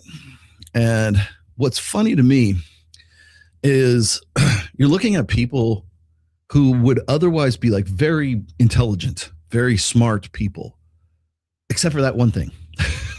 Like, you got these guys who are just like they're like handing over their wives and daughters so David Koresh can go like fuck them and impregnate them because he's the prophet. And they go to work. They're just like anybody else. Like people that, they're 100%. That maybe they're a little weird, but like for the most part, like you wouldn't see these guys as sort of cult members and anything, but they live in a compound. They give their wife's ass up to David Koresh. And people go, I can't believe, how could that possibly be? What's wrong with these people? There's something, man. There's something like in human nature. And I didn't want to believe it until COVID hit. And then the vaccines and everything else. And I don't care what your take is on whatever your tinfoil hat shit is about the vaccines. I'm not even saying this, maybe it's not legit. But the thing is, like, I went on what was it with I went on with Gary the Numbers guy to talk. Well, I was supposed to talk about how numerology is bullshit, but we ended up talking about the 19th Amendment, like how to repeal the 19th Amendment. And I gave my 2 cents about that. Actually, Gary was very complimentary with me. It was actually a pretty good video for me if you've seen any of the clips. But the first thing Gary asks anybody who comes up to sit across the table from him is, "Are you vaccinated? Did you take the jab?" He knows better than to ask me, because I already told him like half a dozen times, like, no, I didn't take the jab. And not because I had some sort of political agenda. I'm never going to take the jab. That wasn't me. Like, I was just too lazy. I didn't have to. I work for myself. I'm not going to go down and take a fucking jab if I don't have to. Are you vaccinated? Why, you're going to fire me? It didn't make any difference to me. And I understood like why some people were taking it. I don't know why people would take it voluntarily, but if you're in the military, or if you were, I think what they were doing maybe I'm wrong about this, but I think Mike Sartain took the jab, but he had to, because he had to do it to get VA benefits or something like that. Because I know he wasn't in the military when all that was going down, but he did take it, and he said it was because of the military. And I don't know if it was VA benefits or whatever. That might have been a thing. But be that as it may, it's like you're wearing masks. Remember when you were I remember flying from Reno to Miami in 2021 to go do Fresh and Fit when they first started, and you had to wear the mask while you're on the plane. And so to get around that, all I would do, I'd go buy M&Ms. So I could be on the plane like, yeah. And they would want you to like take a bite and then put it up, and then take a bite and then put it up. That was so stupid, right? No, nobody wanted to do that, but it was the one way you could like leave it off and you just so I didn't have to wear the fucking mask, right? It was stupid. But but the thing is like people did it. People did it. And if you want to know, there's something I think in sort of human nature. Maybe it's herd mentality or something like that. But if everybody else is doing it, then you do it, right? I didn't have any choice but to wear a mask when I was on, Southwest Airlines when we were flying to Miami. Now, granted, after a while, I remember the day I was actually on the plane when they dropped the mask mandates. I'm like, fuck this. Yeah, I remember that the very day that happened. And I still, to this day, like I could be walking around our neighborhood here and some little Asian old lady's got her mask on and she looks like, like a DC supervillain, right? There's nothing wrong with the air. It's okay. You're going to be fine, right? But there's something like I did not want to believe, like when you think about like how the Germans were in the late 30s to early 40s, and people go, I can't believe that people would do something like that. That's crazy. Not so crazy when you go through something like that. And so when I look at like sort of these micro cults that develop around cults of personality or around people who are online, and we could use Tate as an example, but there's plenty of other people you could use. Like, Destiny is a good example of it, right? Like, how does Destiny bang chicks at all? Period, right? Look at the dude.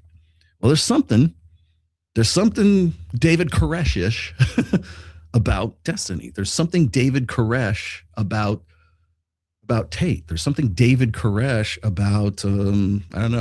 And you look at like the people who are the most famous cult leaders of all time, like Jim Jones, like the Jonestown Massacre, or you look at David Koresh, that's a good one. The Bhagwan Rajneesh. Anybody remember that dude? Probably not. That was an 80s thing, 80s or 90s.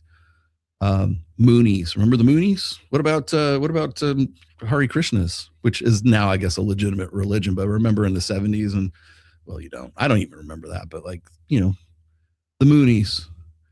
Think about I know, the Heaven's Gate cult. Remember, like Applewhite, and they all like offed themselves because they thought the mothership was coming to get them. Remember, he's like, just look up Applewhite on Google or something, or the Heaven's Gate cult, and you'll see the dude. People thought that was perfectly legit, enough to off themselves as a result.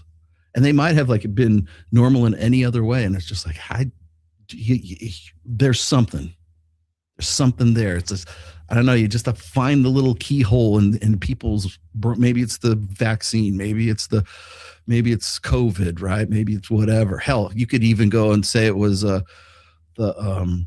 the political upheaval that was going on in 2020, right? With Antifa tearing down, what is it? National monuments or defacing, military graves and stuff like, or burning down churches or whatever else. And it's like people, there's a certain level of tolerance. I think they underestimated the level of lethargy during that time, but there's something. And what happens, I think, a lot of times is that the cult leader doesn't start out that way. They don't start out as like David Koresh probably did not start out as David Koresh, right? He started out as like some guy who just said, hey, or like you could look at like L. Ron Hubbard, like in Scientology and stuff like that. He probably didn't say, he started out as a science fiction writer. Hell, the dude is like quoted as saying, you want to make some pennies, write a book, write science fiction. If you want to make $1 billion or $1 million, start a religion, which is exactly what he did. It's right there, but people see some sort of logic in it. And if you don't see that logic and you kind of stand back from it, I think we like to think of ourselves as being like very super, like, I'm the rational male, right? I like to think of myself as being, a critical thinker and understanding stuff. It scares me to think that there might be some little quirk that will go, yeah, that Koresh guy seems pretty good. Yeah, fuck my wife. It's okay. Like there's some kind of, there's some little, hack, right? Or some little, some workaround that you could get.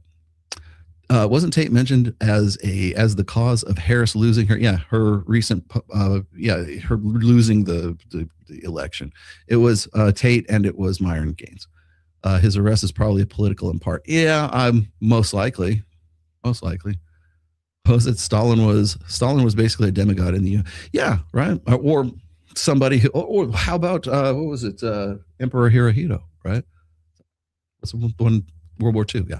Or megachurch. Thank you. Or like Joel Osteen.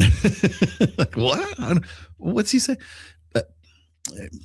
When you're a third party, you're standing back from it and you're not involved in it. I can see why people will go, I can't believe are people really that stupid? No, they're not that stupid. They're just something.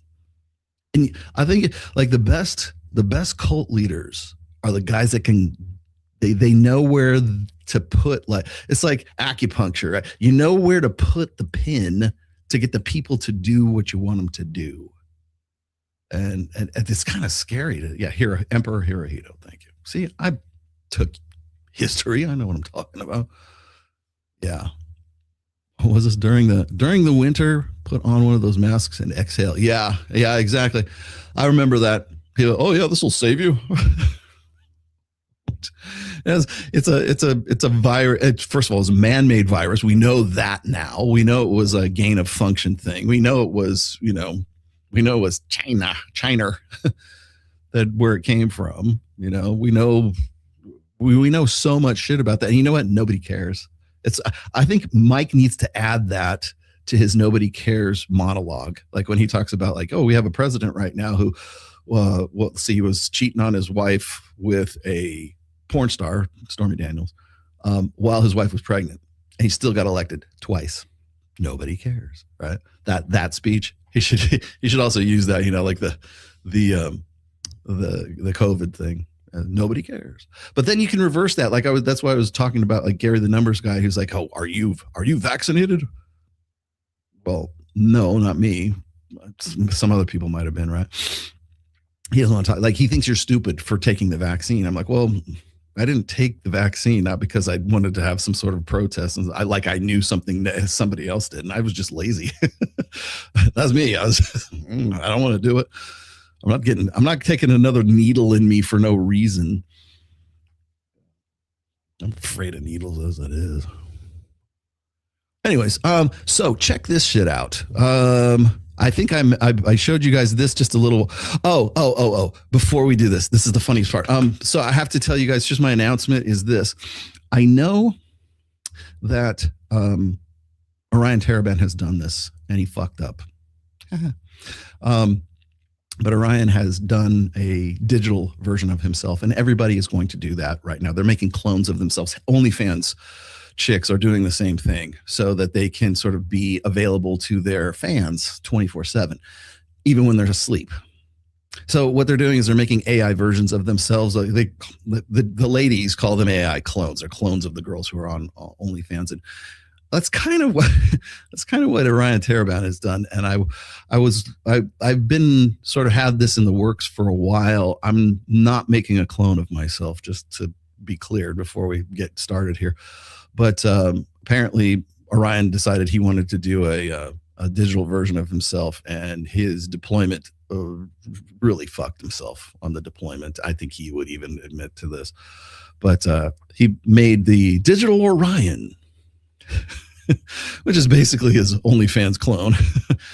But everybody if you look at because he had some sort of launch video, and I don't know if he's still doing it or not, but it was like $49.99, like subscription, like $49.99 a month, so that you can ask him questions anytime. But it's not him; it's his digital version. So what it is this sort of amalgamation, or it's this aggregate, right, of all the stuff that you've ever done in your life, like from your books and everything else. At least that's what it's supposed to be, right? And it's supposed to make some sort of gestalt, I guess, of you.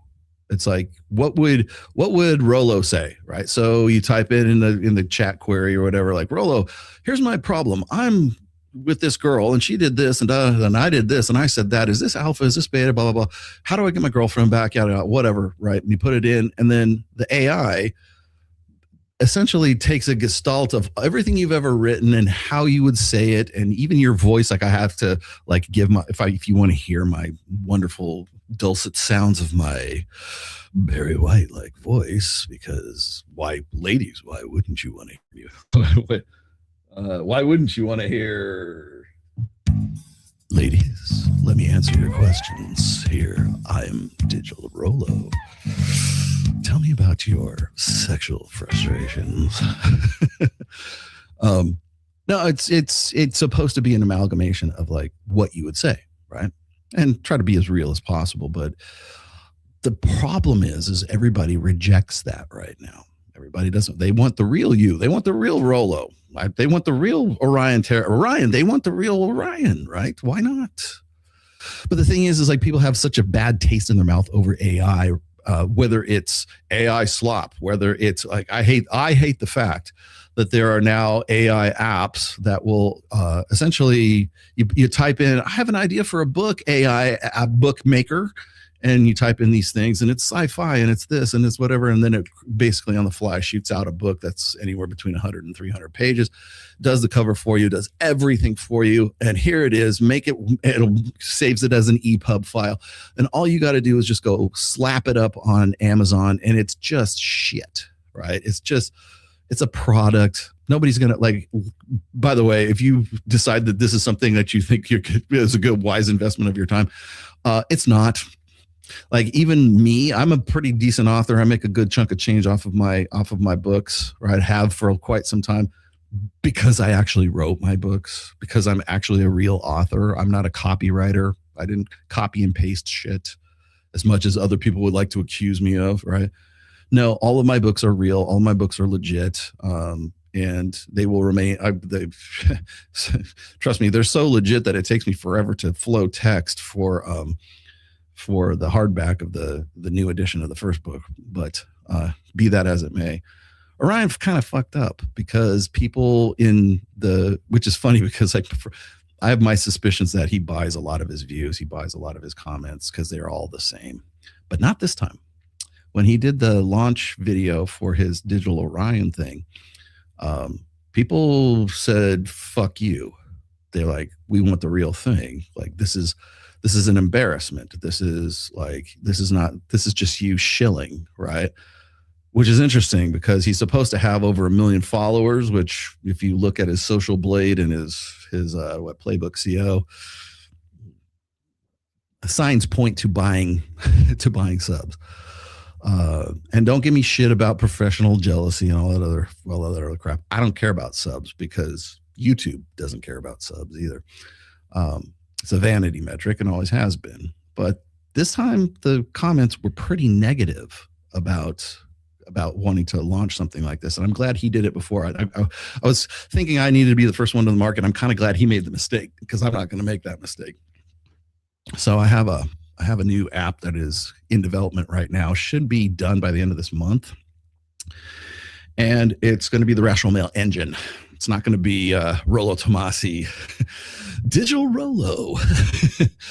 No, it'll be an AI engine. So the reason why I wanted to do this is because I was spending a lot of time on Minect. Do you guys remember what Minect was? Minect was it still is, I guess, Patrick Bet David and Valuetainment's attempt to have authors and public figures answer questions for people for a buck, for some money. So if you wanted a quick hit answer to some question, I'm the kind of guy that's going to sit there for a half a fucking hour trying to like give you your $16 worth. And I do one-on-ones with people. If you want a one-on-one consultation with me, and I call it a consultation or an analysis. I'm not a therapist. I make that abundantly clear in the policy that I force you to agree to before I'll even schedule a call with you. Because I'm not going to fall into the Sadia Khan trap. I think that's horseshit. But be that as it may, some guys are just like, hey, I don't need an hour. I just need you to answer this one question. Okay, fine. So I was using Minect, but I don't want to. It's $20 for you to ask me a question, just one simple question, like type it out on Minect, right? I get $16 and PBD gets $4. Fuck that. So I will have a subscription service. It will be way lower than $49.99 that Orion has his set at. Now he's probably going to reconsider his marketing plan, I would gather. But so what it is it's an aggregate of everything that I have done, including all of my books, all of my blog posts over the years, all of my forum posts, by the way, on SoSwap, all of my videos, all of my audio work, everything, all of my Spotify stuff. I think what else? Any digital footprint I have left that has my name to it, where I've answered that question in the past, or I don't know, like it'll come up with what would Rolo say, right? WWRS or something like that. And that's what it's going to do. And it will be a membership fee, but it's going to be pretty. Put it this way, it'll be less than ChatGPT, whatever ChatGPT is charging right now. And then the engine, I don't know exactly what the engines will be attached to, but here's the other part that gets me is I told the guys that are doing my development, I said, I want you to stay with just my work, just my books, just my blog. By the way, also my blog work, which is quite extensive. Thank you. And it's coming. It's under development right now. And it will probably be by the end of July, at least according to these guys. So we got about another week, I think we're working on. And then as we move along, we'll refine it. People will say, hey, I like this. I don't like that. It'll be much easier for you guys to ask questions. You're not going to have to pay like my full hourly fee for stuff, which is fantastic, I think, for a lot of guys. I usually try to like buffer my costs, my hourly, with what I think guys can afford. Sometimes I'll even just say, hey, just pay what you thought it was worth. Like if you're a friend of mine, I'm probably going to say that. I can go anywhere from 500, 800, 1,000 for an hour's time, and I always give you away. Like, as you know, I can talk. And then if you want to be in Reignite, you already got 100% access to me at every level of Reignite. I also do the Zoom calls. But for the Rational Male Engine, I don't want you to think whatsoever that this is like me trying to like pretend to be some sort of digital, clone or some sort of, this is actually me. No. So it's going to be an app, but it's not going to be like, it's not, I think of it in terms of like, this is not going to be a babysitter app, like, oh, well, I'm asleep, so you're going to have to talk to my chat bot. I don't want it to be like that. I want it to be a little bit more personal, and I want it to be something that's not a replacement of me. It's just something that is in addition to me, right? So, and also if it's something that if you're involved, if you have a subscription and I'm like, I answer your question, and maybe not to your satisfaction, you're always going to have an option to like talk to me personally. You can talk to me right now. I'm the most accessible motherfucker in this whole scene, right? So that is coming up. It's going to be called the Rational Male Engine, not Digital Rolo, and it will be very affordable, so that high school kids can actually afford it. And you can be subscribed for a while, and you unsubscribe anytime you want. So, but if you subscribe, you're also helping promote the show on top of everything else. I should also point out I do have a Patreon. And I do, if you're part of my Patreon, I give you the option to do the Reignite Zoom calls. You're still not part of the Reignite school group and the whole tribe kind of thing, but you can be a part of the Zoom calls if you get in at the the $200 a month level on Patreon. And you can have anywhere, you could decide how many times you want to come in, but we do 4 a month, like every Thursday. So there is that option as well. So it's not a substitute for me. It's just it's Rolo plus one, the rational male plus one. That's all it is. It's an addition. And that's the way I'm approaching it. It's not supposed to be a replacement of me. I'm not like blowing you up. I think that's what pissed people off. It seemed like they were, well, I don't have time for you guys, so I'm going to make a digital version of myself. It's like the OnlyFans girls. I don't have time. Please give me tips, but like I don't have time to show you my ass right now. I'm asleep, so I'm going to have my clone show you my ass. My ass. So it's not going to be something like that. But that's one project that like I said, I have a bunch of irons in the fire right now, which is why I've been kind of like laying low, like social media wise for a while, because I've been working on a lot of sort of really cool shit. You want to know one more thing? As you know, I'm a big fan of Devil Mountain Coffee. Well, if you have tried recently to find Devil Mountain Coffee, you will not find it. Because Devil Mountain Coffee went out of business about 6 months ago. And I know the guy who is the owner of the brand of Devil Mountain Coffee. He lives right here in Vegas and not too far from where I live, actually. So I've been in contact with him. And one of the things I've been talking about with Miguel recently is, hey, maybe we could pick up and buy the brand of Devil Mountain Coffee. So I'm talking about that. We're in negotiations. I'm not making no promises, but I love that coffee. It is the highest caffeine content on planet Earth. And I want to figure out how to sort of save that brand.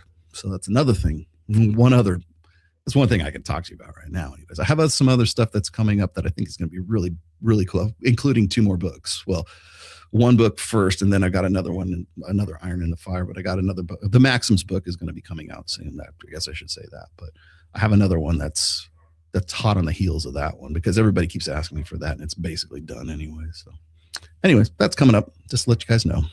Now, so that's announcements. Last one here is I have the Jubilee thing, which is just dropped, and for the first time, I have not seen this yet. I don't know what to expect from any of this. Did I just get this? Is this the one? No, that's definitely not it.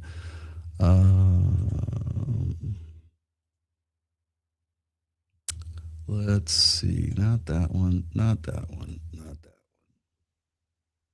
Oh, here we go. Okay. One anti-manosphere dude versus 20 manospherians. Okay. So, do you guys know any of these people? Popularizes. Folks, got it. These are manosphere. This is who Jubilee got. Now, the only reason I even know about this is because Mike linked me the promo video for this on Instagram, and the way I knew it was him was because he had like responded to these people saying like, Jubilee, do better. There's not a single person on this panel that is manosphere, but you don't want to you don't have a conversation with any of us. And honestly, I get it, because Jubilee is not about real conversation. It is just about hype. Ready to get into this? So you want to be authentic, and we want to mark for that. Oh, thank you very much. Praise you, honest. Oh, really? You want that again? Okay, here we go. That's what I should call it. The Omnissiah Red Pill Engine. Good. I don't know if this guy's going to make any decent points. Whoever this guy is, who is it? Okay, so now good about the globalization of feminism in that sense.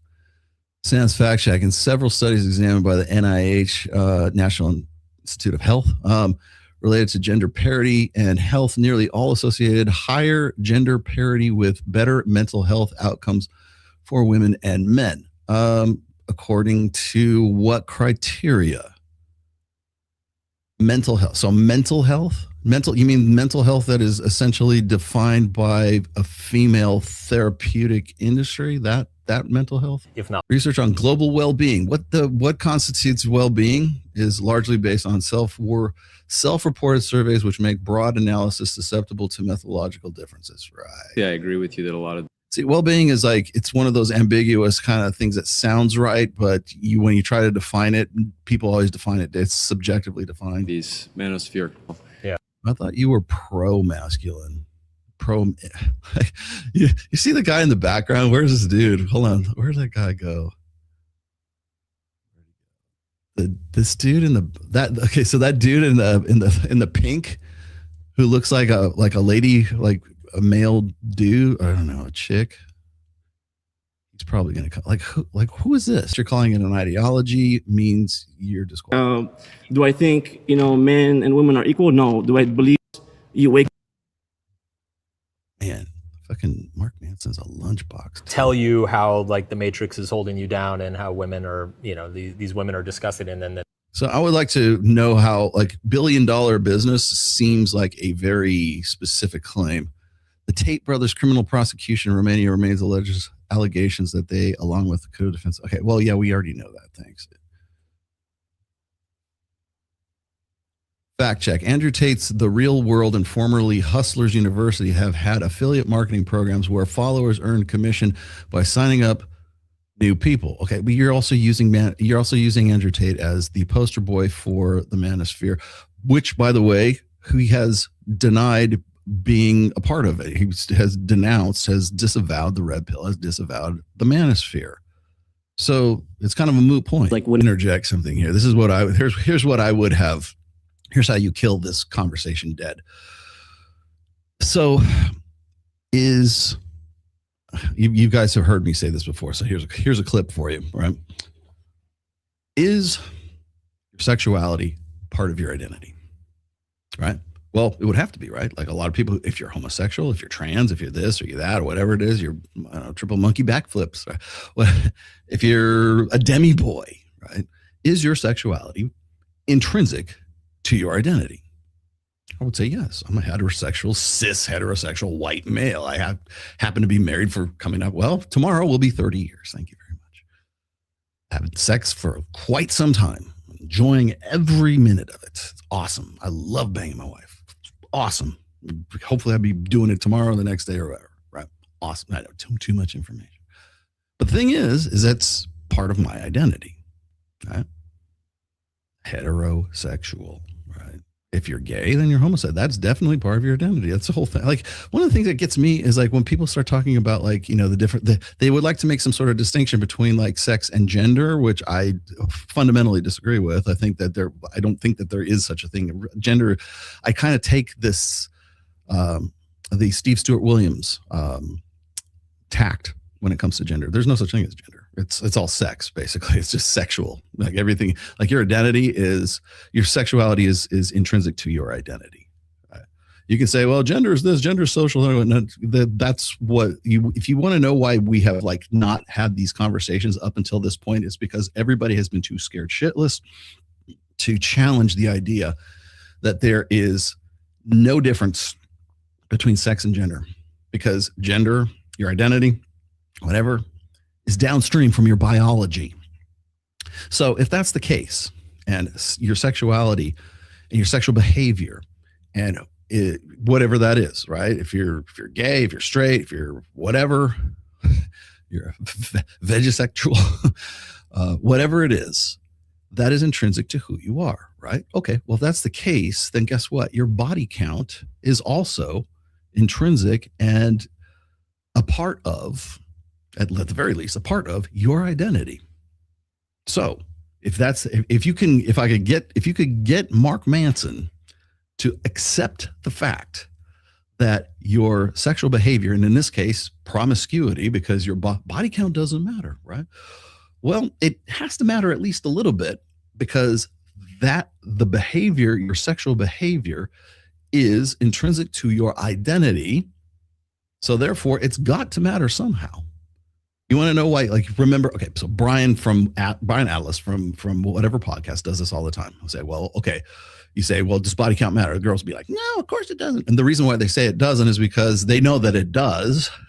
And they know that there is a digital footprint of their of their sexual behaviors online, because most of them are OnlyFans girls, and even if they're not, they're still, at least by varying degrees, a digital footprint on Instagram and anywhere else. Like if you go and party in Cancun on spring break and you're in your bikini and you meet some hot guy in the foam cannon party and you happen to have a few casual, candid shots of all of that, well, guess what? Now you've added at least to the perception of your sexual identity, right? So if sex is intrinsic in sexual behavior, being the manifestation of that, if that is intrinsic to your identity, then guess what? Body count is the behavior that is also intrinsic to your, so it does matter, right? About who you are. Now, the reason why people get, like, guys get upset about, like, guys, like I said, are either too pissed off or too happy about body count. And that's really what you're never going to get around that. And you know why? Because that's sensationalist. That's salacious, right? So a guy, well, body count should matter because, like, remember the video I played last week where I forget the black guy's name. He was like, for a woman, the body count is like, for a man, body count is like, if he cheats, it's one guy going into the water. But if it's a woman who's cheating, it's like all these other guys putting their hands into the water kind of thing. That has to have something to do with it. Right? So yes, body count matters, but it just depends on what you mean by matter. There's this chick, and she goes by Canada's dating coach, and she is just the most autistic chick I've ever seen. She wants to have these conversations and these debates about whether her whole shtick is body count doesn't matter, right? But unless you phrase the question exactly the way she wants it phrased, then she'll just hang up on you. She'll just flick goodbye. But the thing is like she's afraid of having the conversation because somebody like some smart ass like me is going to make that point and say, hey, look, clearly it has something to do with your sexual identity, and your sexual behavior has something to do with that. So if you're promiscuous and you have a lot of body, and myself included, I'm not just saying women, but body count, men or women, is intrinsic to your identity and the sexual aspect of your identity. Therefore, body count matters in some way, shape, or form, right? Who you are and how your outlook on life. Okay. I'm not saying it's good. I'm not saying it's bad. I'm just saying it is what it is. Okay? And you would never be able to have that conversation with Mark Manson, and certainly not in the 20 seconds you'd be able, or what is it, 20 minutes, however many minutes you get with that one particular topic. You're not going to make a cogent argument. You're not going to make something that people are going to learn anything from, and you're not supposed to from this format. It's just meant to get click-through rate. But that's the tact I would have taken with this whole in this. But they're not, Mark, and let me explain to you why. Because he's looking at this from a male specific point of view. He's not looking at this from a female specific point of view, because there's a fundamental difference between the validational nature of sex and the transactional nature of sex, which women are more than happy to use if it means that it's going to ensure their long-term security. So, well, you want a woman who's she knows what she wants sexually. Yeah. And guess what? She's still going to use that to leverage that to get a guy who is inexperienced and naive about those things, because, it doesn't mean she's going to go with a pool boy. Not yet. Got to remember, the thing is when we approach things like body count, we always think of things in a vacuum, like things don't change. She was not going to fuck the pool boy unless she's fighting with the boyfriend or fighting with the husband, unless things aren't going the way unless she hasn't been fucked good in a long time, and she remembers the Brazilian helicopter pilot that she used to date back when she was 27. Right? Boy, wasn't that great? I would love to experience that again. Oh, but she wouldn't do such a thing. Like, it's a lot of people will say it's naive, whatever. I don't think it's in terms of naive. I just think it's like practicality is the opportunity there, and how the nature of that person, right? Are they going, again, body count matters because sexual identity matters. So I think most guys, including Mark, and by the way, Mark used to be Mark. People don't understand the background of the history of Mark Manson. Mark Manson used to be part of the seduction community up until he got married, up until he met some chick, and now he wrote a book. He wrote his magnum opus was The Subtle Art of Not Giving a Shit, right? And then Mark Manson turned into the fat kid that you see in front of you right now. He got lazy. And why they brought, well, I shouldn't say that. I know why Jubilee brought him on, because he was the safest bet that they could bring on. They wouldn't bring me on. They wouldn't bring Mike on. That was Mike's response to Jubilee on Instagram. Like, we're right here. You can talk to us anytime. We are very accessible. You could have me and Mike Sartain on anytime you want. But the reason why they don't is because we are too hostile. We are too volatile for them. We don't promote. See, you got to remember that Jubilee is not about it's not about this conversation. This is not this. This isn't substantive. This is a product.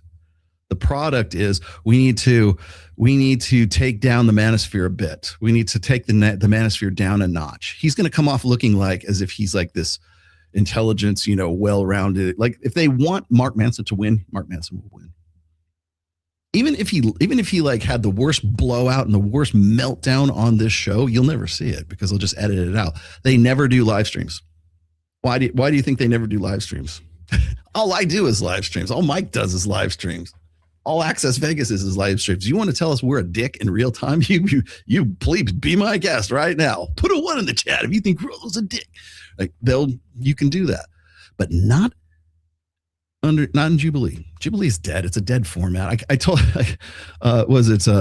Sean Michael Kelly has been wanting to do these 10-on-1s, and I'm like, dude, if you're going to do these, don't do them like Jubilee. I understand why you would want to try these things, like try this format.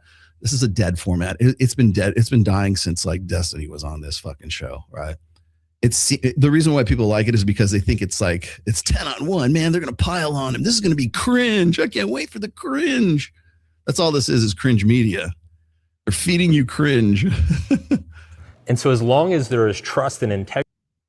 As long as there's trust and integrity, yeah. We both go to a used car lot. One car is totaled. 4 versus 6 or 6-2 versus more to why body.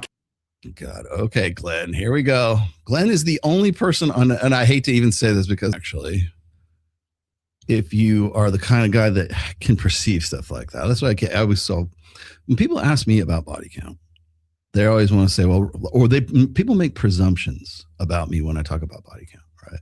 I was on, I was on with Coral Osborne, and we got into this topic here. Does body count matter, right? So body count, by the way, is cheap content. Let's just say when you don't know what to talk about, just default to the body count topic. People always love it. It's cringeworthy, right? But the thing is that when people ask me about body count and I will give them the answers, I'll say, look, okay, here's the statistics. I did I did 2 like lengthy talks with Myron about this as far back as 2022. Because remember when Drew Affalo was coming out, me and Myron for body count, we said, okay, fine, fuck it. We're going to do a full dedicated show to this and take this bitch down a notch. And I think we kind of did a pretty well. I think that's where a lot of this conversation got started because Myron and I, well, more me than Myron, I went and dug up the as recent a stats as I was able to find with respect to marital satisfaction. Well, obviously sexually transmitted diseases, the ability to pair bond, which really kind of comes back to just marital satisfaction, happiness, children, or no, divorce, then the divorce, right? Then fidelity, I guess. Is she more likely to cheat if she has a higher body count? Mac and Murphy will say the same thing about guys, which I think is still in error. I would like to see his stats on such things, but because men can compartmentalize the sex act, they can separate it. And I think what really comes down to one of the reasons why people have such a problem with body count with women is because women aren't supposed to be able to compartmentalize the sex act from an emotional investment, right? They're supposed to be the selective sex, right? They're the prudent ones. They're the ones that are sexually selective, right? Well, we find out more and more that women are more into looks. Just as recently, it was Steve Stewart Williams in his new book, on the Sex Differences book. Men and women are interested in each other's looks at about parity. And people kept saying, well, women aren't really interested in men's looks as much as men are. No. Especially when you look at stated preferences versus actualized preferences. Women want hot guys. Why? Well, because they want to fuck. And they are in a position right now where that's something of an opportunity. There's an opportunity. If women want to fuck, they can fuck right now. And the stigmas are removed, such as they are, right? Maybe not amongst women themselves, but certainly for men. Men want a chick who's fucking good and ready to go, right? But the fact of the matter is like, I can give you all of this data. People ask me this all the time. I still get the questions today. How many partners is too many? 6. According to the data that me and Myron came up with, the average, like right before things fall off, right before women start losing their ability to pair bond and all this other stuff, it's between 4 and 6, which, by the way, is the average number of sexual partners most people have in the United States, between 4 and 6. Now, that can go up depending on whether that chick is a Yankee or she's, let's just say that she's more promiscuous than other women. And guys, like Mike always talks about the hockey stick, right?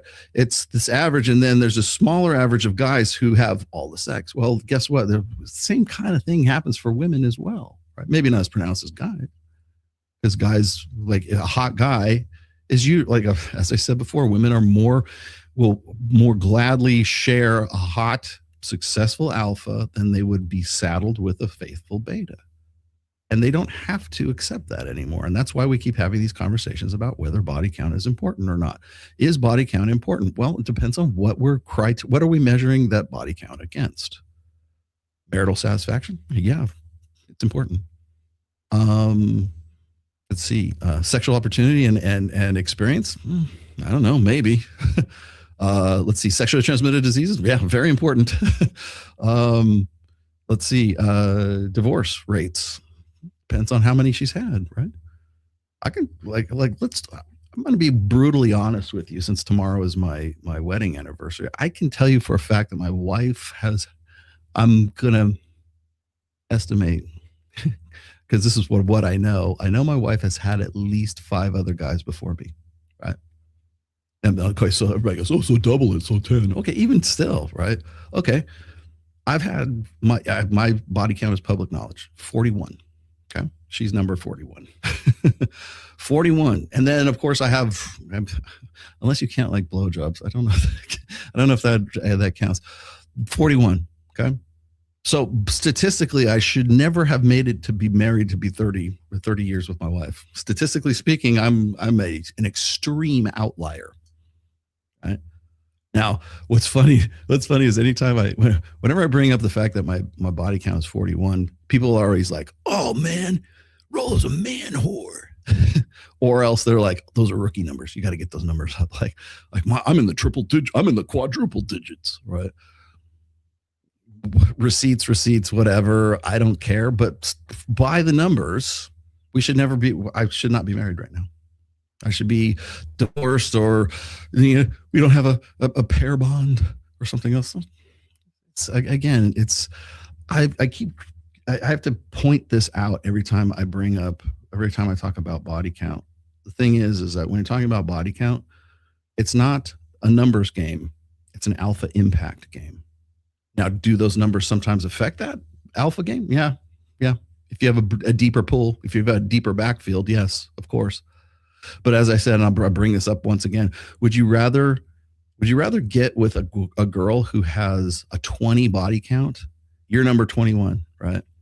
20 body count, but you're the most alpha dude. She is ride or die. She will do anything for you, sexually or otherwise. She's in love with, she wants to have your babies. You're the dude. She's never been with a guy that is as alpha as you. She is like ride or die, right? That chick, she's got a 20 in her backfield. Okay. Would you rather get with her, or would you rather get with the girl who has 2 in her backfield, or maybe 1 in her backfield? But that dude's name is Dan Bilzerian. Which one do you want? Of course, people go, I have more respect for myself. I don't want either one. You have to choose one. Which one do you want? I'm thinking probably the one with 20, who thinks you are Dan Bilzerian, thinks you are the best she could possibly ever do.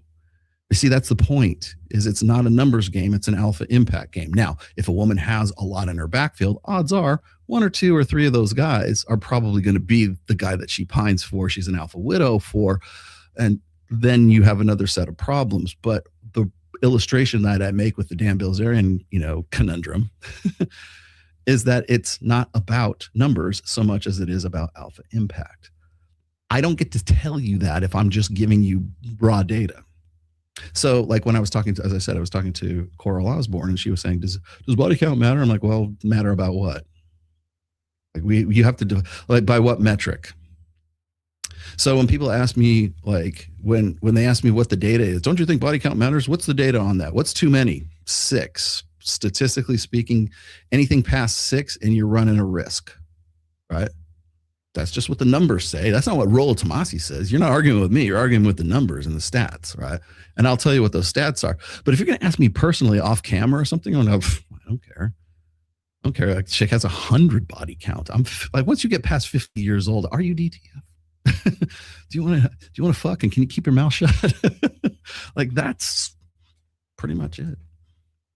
And people go, oh man, I thought you thought that body count matters and blah, blah, blah. I'm like, no, I just gave you this. You're just inferring from the data that I'm telling you that I have some sort of opinion that aligns with yours. No, I don't, gold pill dude. I don't. As I said, statistically, I shouldn't be married right now, but I am, and you're not. And my marriage has lasted longer than any. But it's funny. My parents' marriage lasted 13 years before they got divorced. My mom and my dad. I beat the odds quite a bit, quite well, if that's the case, right? So I must know something. My red pill, spidey senses is worth something, I guess. So, anyways, that's the Jubilee thing. I don't want to like dwell on that for too long. Last but not least, God, I have to do this. Okay. Okay. Show's over, but I'm going to keep it running for just a little bit longer because this was just flipping incredible. Why we're still giving Lauren Southern any kind of oxygen at this point is beyond me. But apparently we still have to for some stupid reason. Okay, where's my history? Here we go. Where's Lauren? Ah, there she is. This is funny. Real drinks and tough questions. Yes or no? Lauren Southern versus Michael Knowles, as if there's like some sort of versus thing going on here. Okay, I have it. I'm not even going to download this. I'm just going to fire this up because I want you guys to watch this. I thought, like, when people think I'm being like I'm being mean spirited when I talk about Lauren Southern, yes, I actually am. God, man, there's a lot of flipping ads in this. Okay, here we go. Wait a minute. Let me unmute it. And I will share the screen. Real drinks and tough questions. Michael Knowles versus Lauren Southern. Here you go. Can we see that? We can. Okay, good enough. Let's try it. Okay. Remember I told you about the espresso martini glass. Delicious Mayflower cigars. If you win, what do I get? What do you get? Okay, let me move here. Okay. Is men. So she starts the questions in this. I might actually do a full video dedicated to this, but here we go. Okay. We're 3 minutes in. Michael Knowles is working on his, let's see, I think neat martini with 3 olives, 3 how gay, 3 blue cheese stuffed olives sitting in his glass. And trust me, I know this because I worked for Van Gogh Vodkas for a very long time. So here we go. 4 minutes in. Look at that drink. Okay. So everybody see that? All right there. All right. Keep moving. She still hasn't touched it. A little bit. Let's see. Sucking it down. There we go. Here we are at the 30-minute mark. She's about halfway through. Keep going. There we go. Here we go. Have a look. Okay. Let's see. 40 minutes in. We're ready for a refill. Michael Knowles still working on his. There you can see, still working on that one. Okay.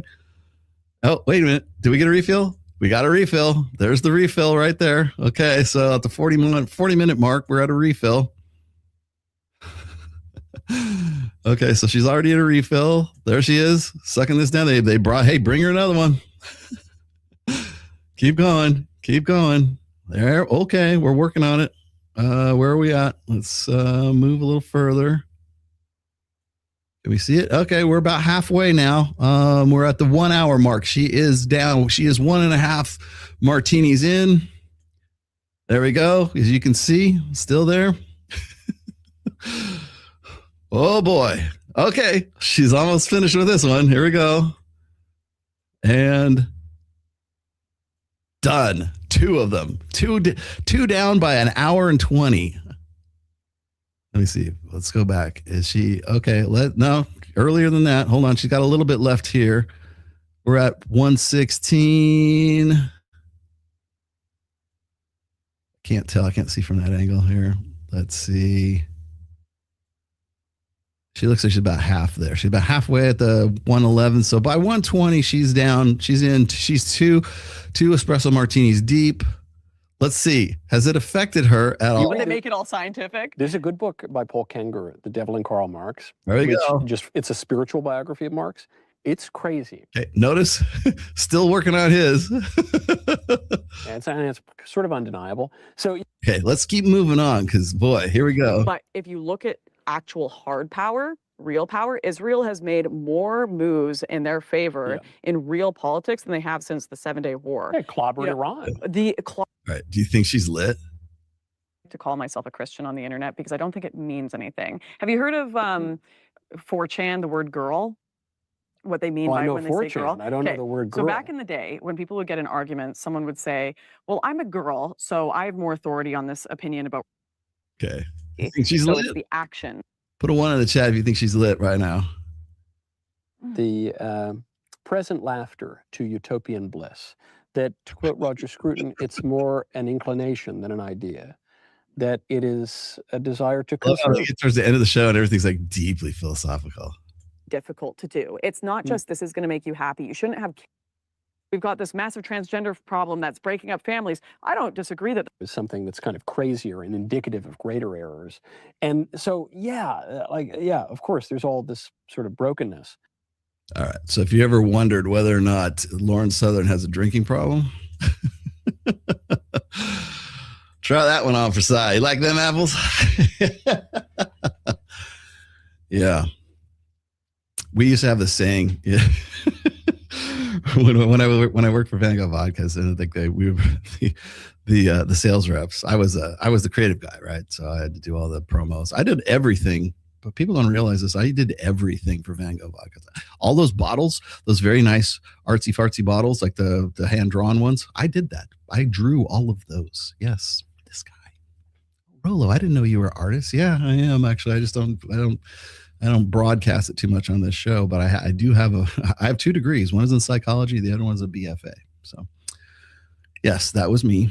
And we have this one saying in vodka, if you are a vodka aficionado, is that martinis are like titties. 1's not enough, but 3's too many. Yes, there's your joke for the day. So yeah, Lauren Southern definitely was lit in a big bad way. Okay. Anyways, time to go. I gotta go get ready for my vacation starts in 6 minutes. So I will be gone for this coming week. I will, of course, be on my socials. So if you guys want to follow me, especially on Instagram, I got a drone. I'm going to use my drone when I'm out in Catalina. I'll be doing quite a bit of fishing, I'm sure, and quite a bit of other things, activities. Why Catalina? Catalina Island to me is home in a sense. I actually caught my first fish there. My dad and I, my dad used to belong to a sail club, and when we lived in Southern California, and when I was 6 or 7, maybe 8, he used to take me to Catalina. It was me and him. And my dad he liked to do scuba diving, so he would go scuba diving and I would fish. Right, he would scuba dive with friends, obviously.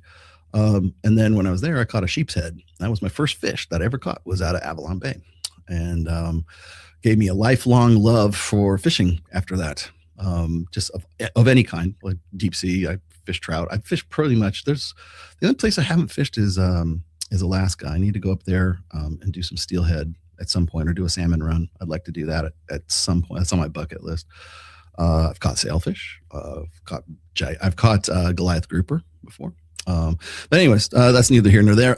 When I was a teenager, I used to have friends that had houses over, like vacation houses there, and I would spend like 2 weeks over in Avalon Bay, and so I had a lot of fun when I was growing up, 14, 16. And then when I got married, that was one of the places. Well, I went to other places, but that was we went there for our honeymoon, was Catalina Island, and my wife and I love Catalina. And so that's why we're going. We spend 9 days there. I'll be doing this show from Catalina. So just so you guys know, I'm going to see if I can set it up so I have a really nice place that's on Descanso Beach, and hopefully I'll have a nice sweeping view of the Pacific Ocean when I'm there. So I'll be doing that. Yes, thanks, Sammy. I was about to say, if you guys are interested in the Reignite group, we have, please join the group, but we also have our event coming up on the 5th, the 6th, and the 7th of August. It's here in Las Vegas. It's highly affordable. We'll be going to Babes in Toyland. We're going to do a shooting. We're going to go out to rain. We're going to do rain shooting, and we're going to do tactical shooting this time, because we have a place out here that does tactical shooting, meaning you basically shoot from a moving car. And then we'll of course be doing our regular Reignite stuff, where we'll be doing mock conversations with the girls, and of course I'll be giving my talks, and Joe will be doing his thing, and it'll all come together at Swim Week, which is that whole week here in Vegas, and we'll be going to Babes in Toyland, which will be at the Sahara Pool. There will be a bikini contest on the 5th. The preliminary is on the 5th. The contest is on the 6th. If you want to go to that, I will bring you. But you got to be part of Reignite to do it. So join Reignite. It's just reignitealpha.com. The link is, of course, in the description, as you can see. I am celebrating 30 years of marriage as of tomorrow. I know it, despite all odds, but that's the power of the red pill and God and a lot of other things too. So just letting you guys know, I will be gone for a while. New book coming out soon. Also, the hardback version of the first book should be going to the printer by the middle of next week. So something to look forward to. As I said, the Irrational Male Engine is coming up soon as well. And I think that's it. So guys, thanks for watching. And I will, like I said, I usually, okay, here's what you can look forward to. I usually do this on my anniversary. I think I can do it tomorrow. What I usually do is I take a picture of myself and my wife, and I will post one tweet. Maybe I might do it on Instagram too, but I usually post one tweet, and I say, tomorrow it'll be 30 years ago today, I married the love of my life. Or I got married. That's it. Watch what happens. Watch what happens. Read the responses. Read the comments of the thread that comes, because everybody will be like, "Oh man, yeah, well, congratulations!" But there will be so many guys that will be like, "Oh, I thought you were the rational male. I thought you were against marriage." Well, watch people just tie themselves in knots tomorrow when I make that post. So, anyways, guys, have a lot of fun. No beanie picture. Would you like me to take the beanie off here? Here, there you go. There, happy now? God, it's so nice when I don't have the beanie on. I should do this without the beanie. There you go. Like that? There you go. Right at the end of the show. You want me to do it? You want me to do no beanie picture tomorrow? I'll be happy to do that. All right, gentlemen. I'll see you guys later. Thanks for watching. I will see you soon. Bye-bye.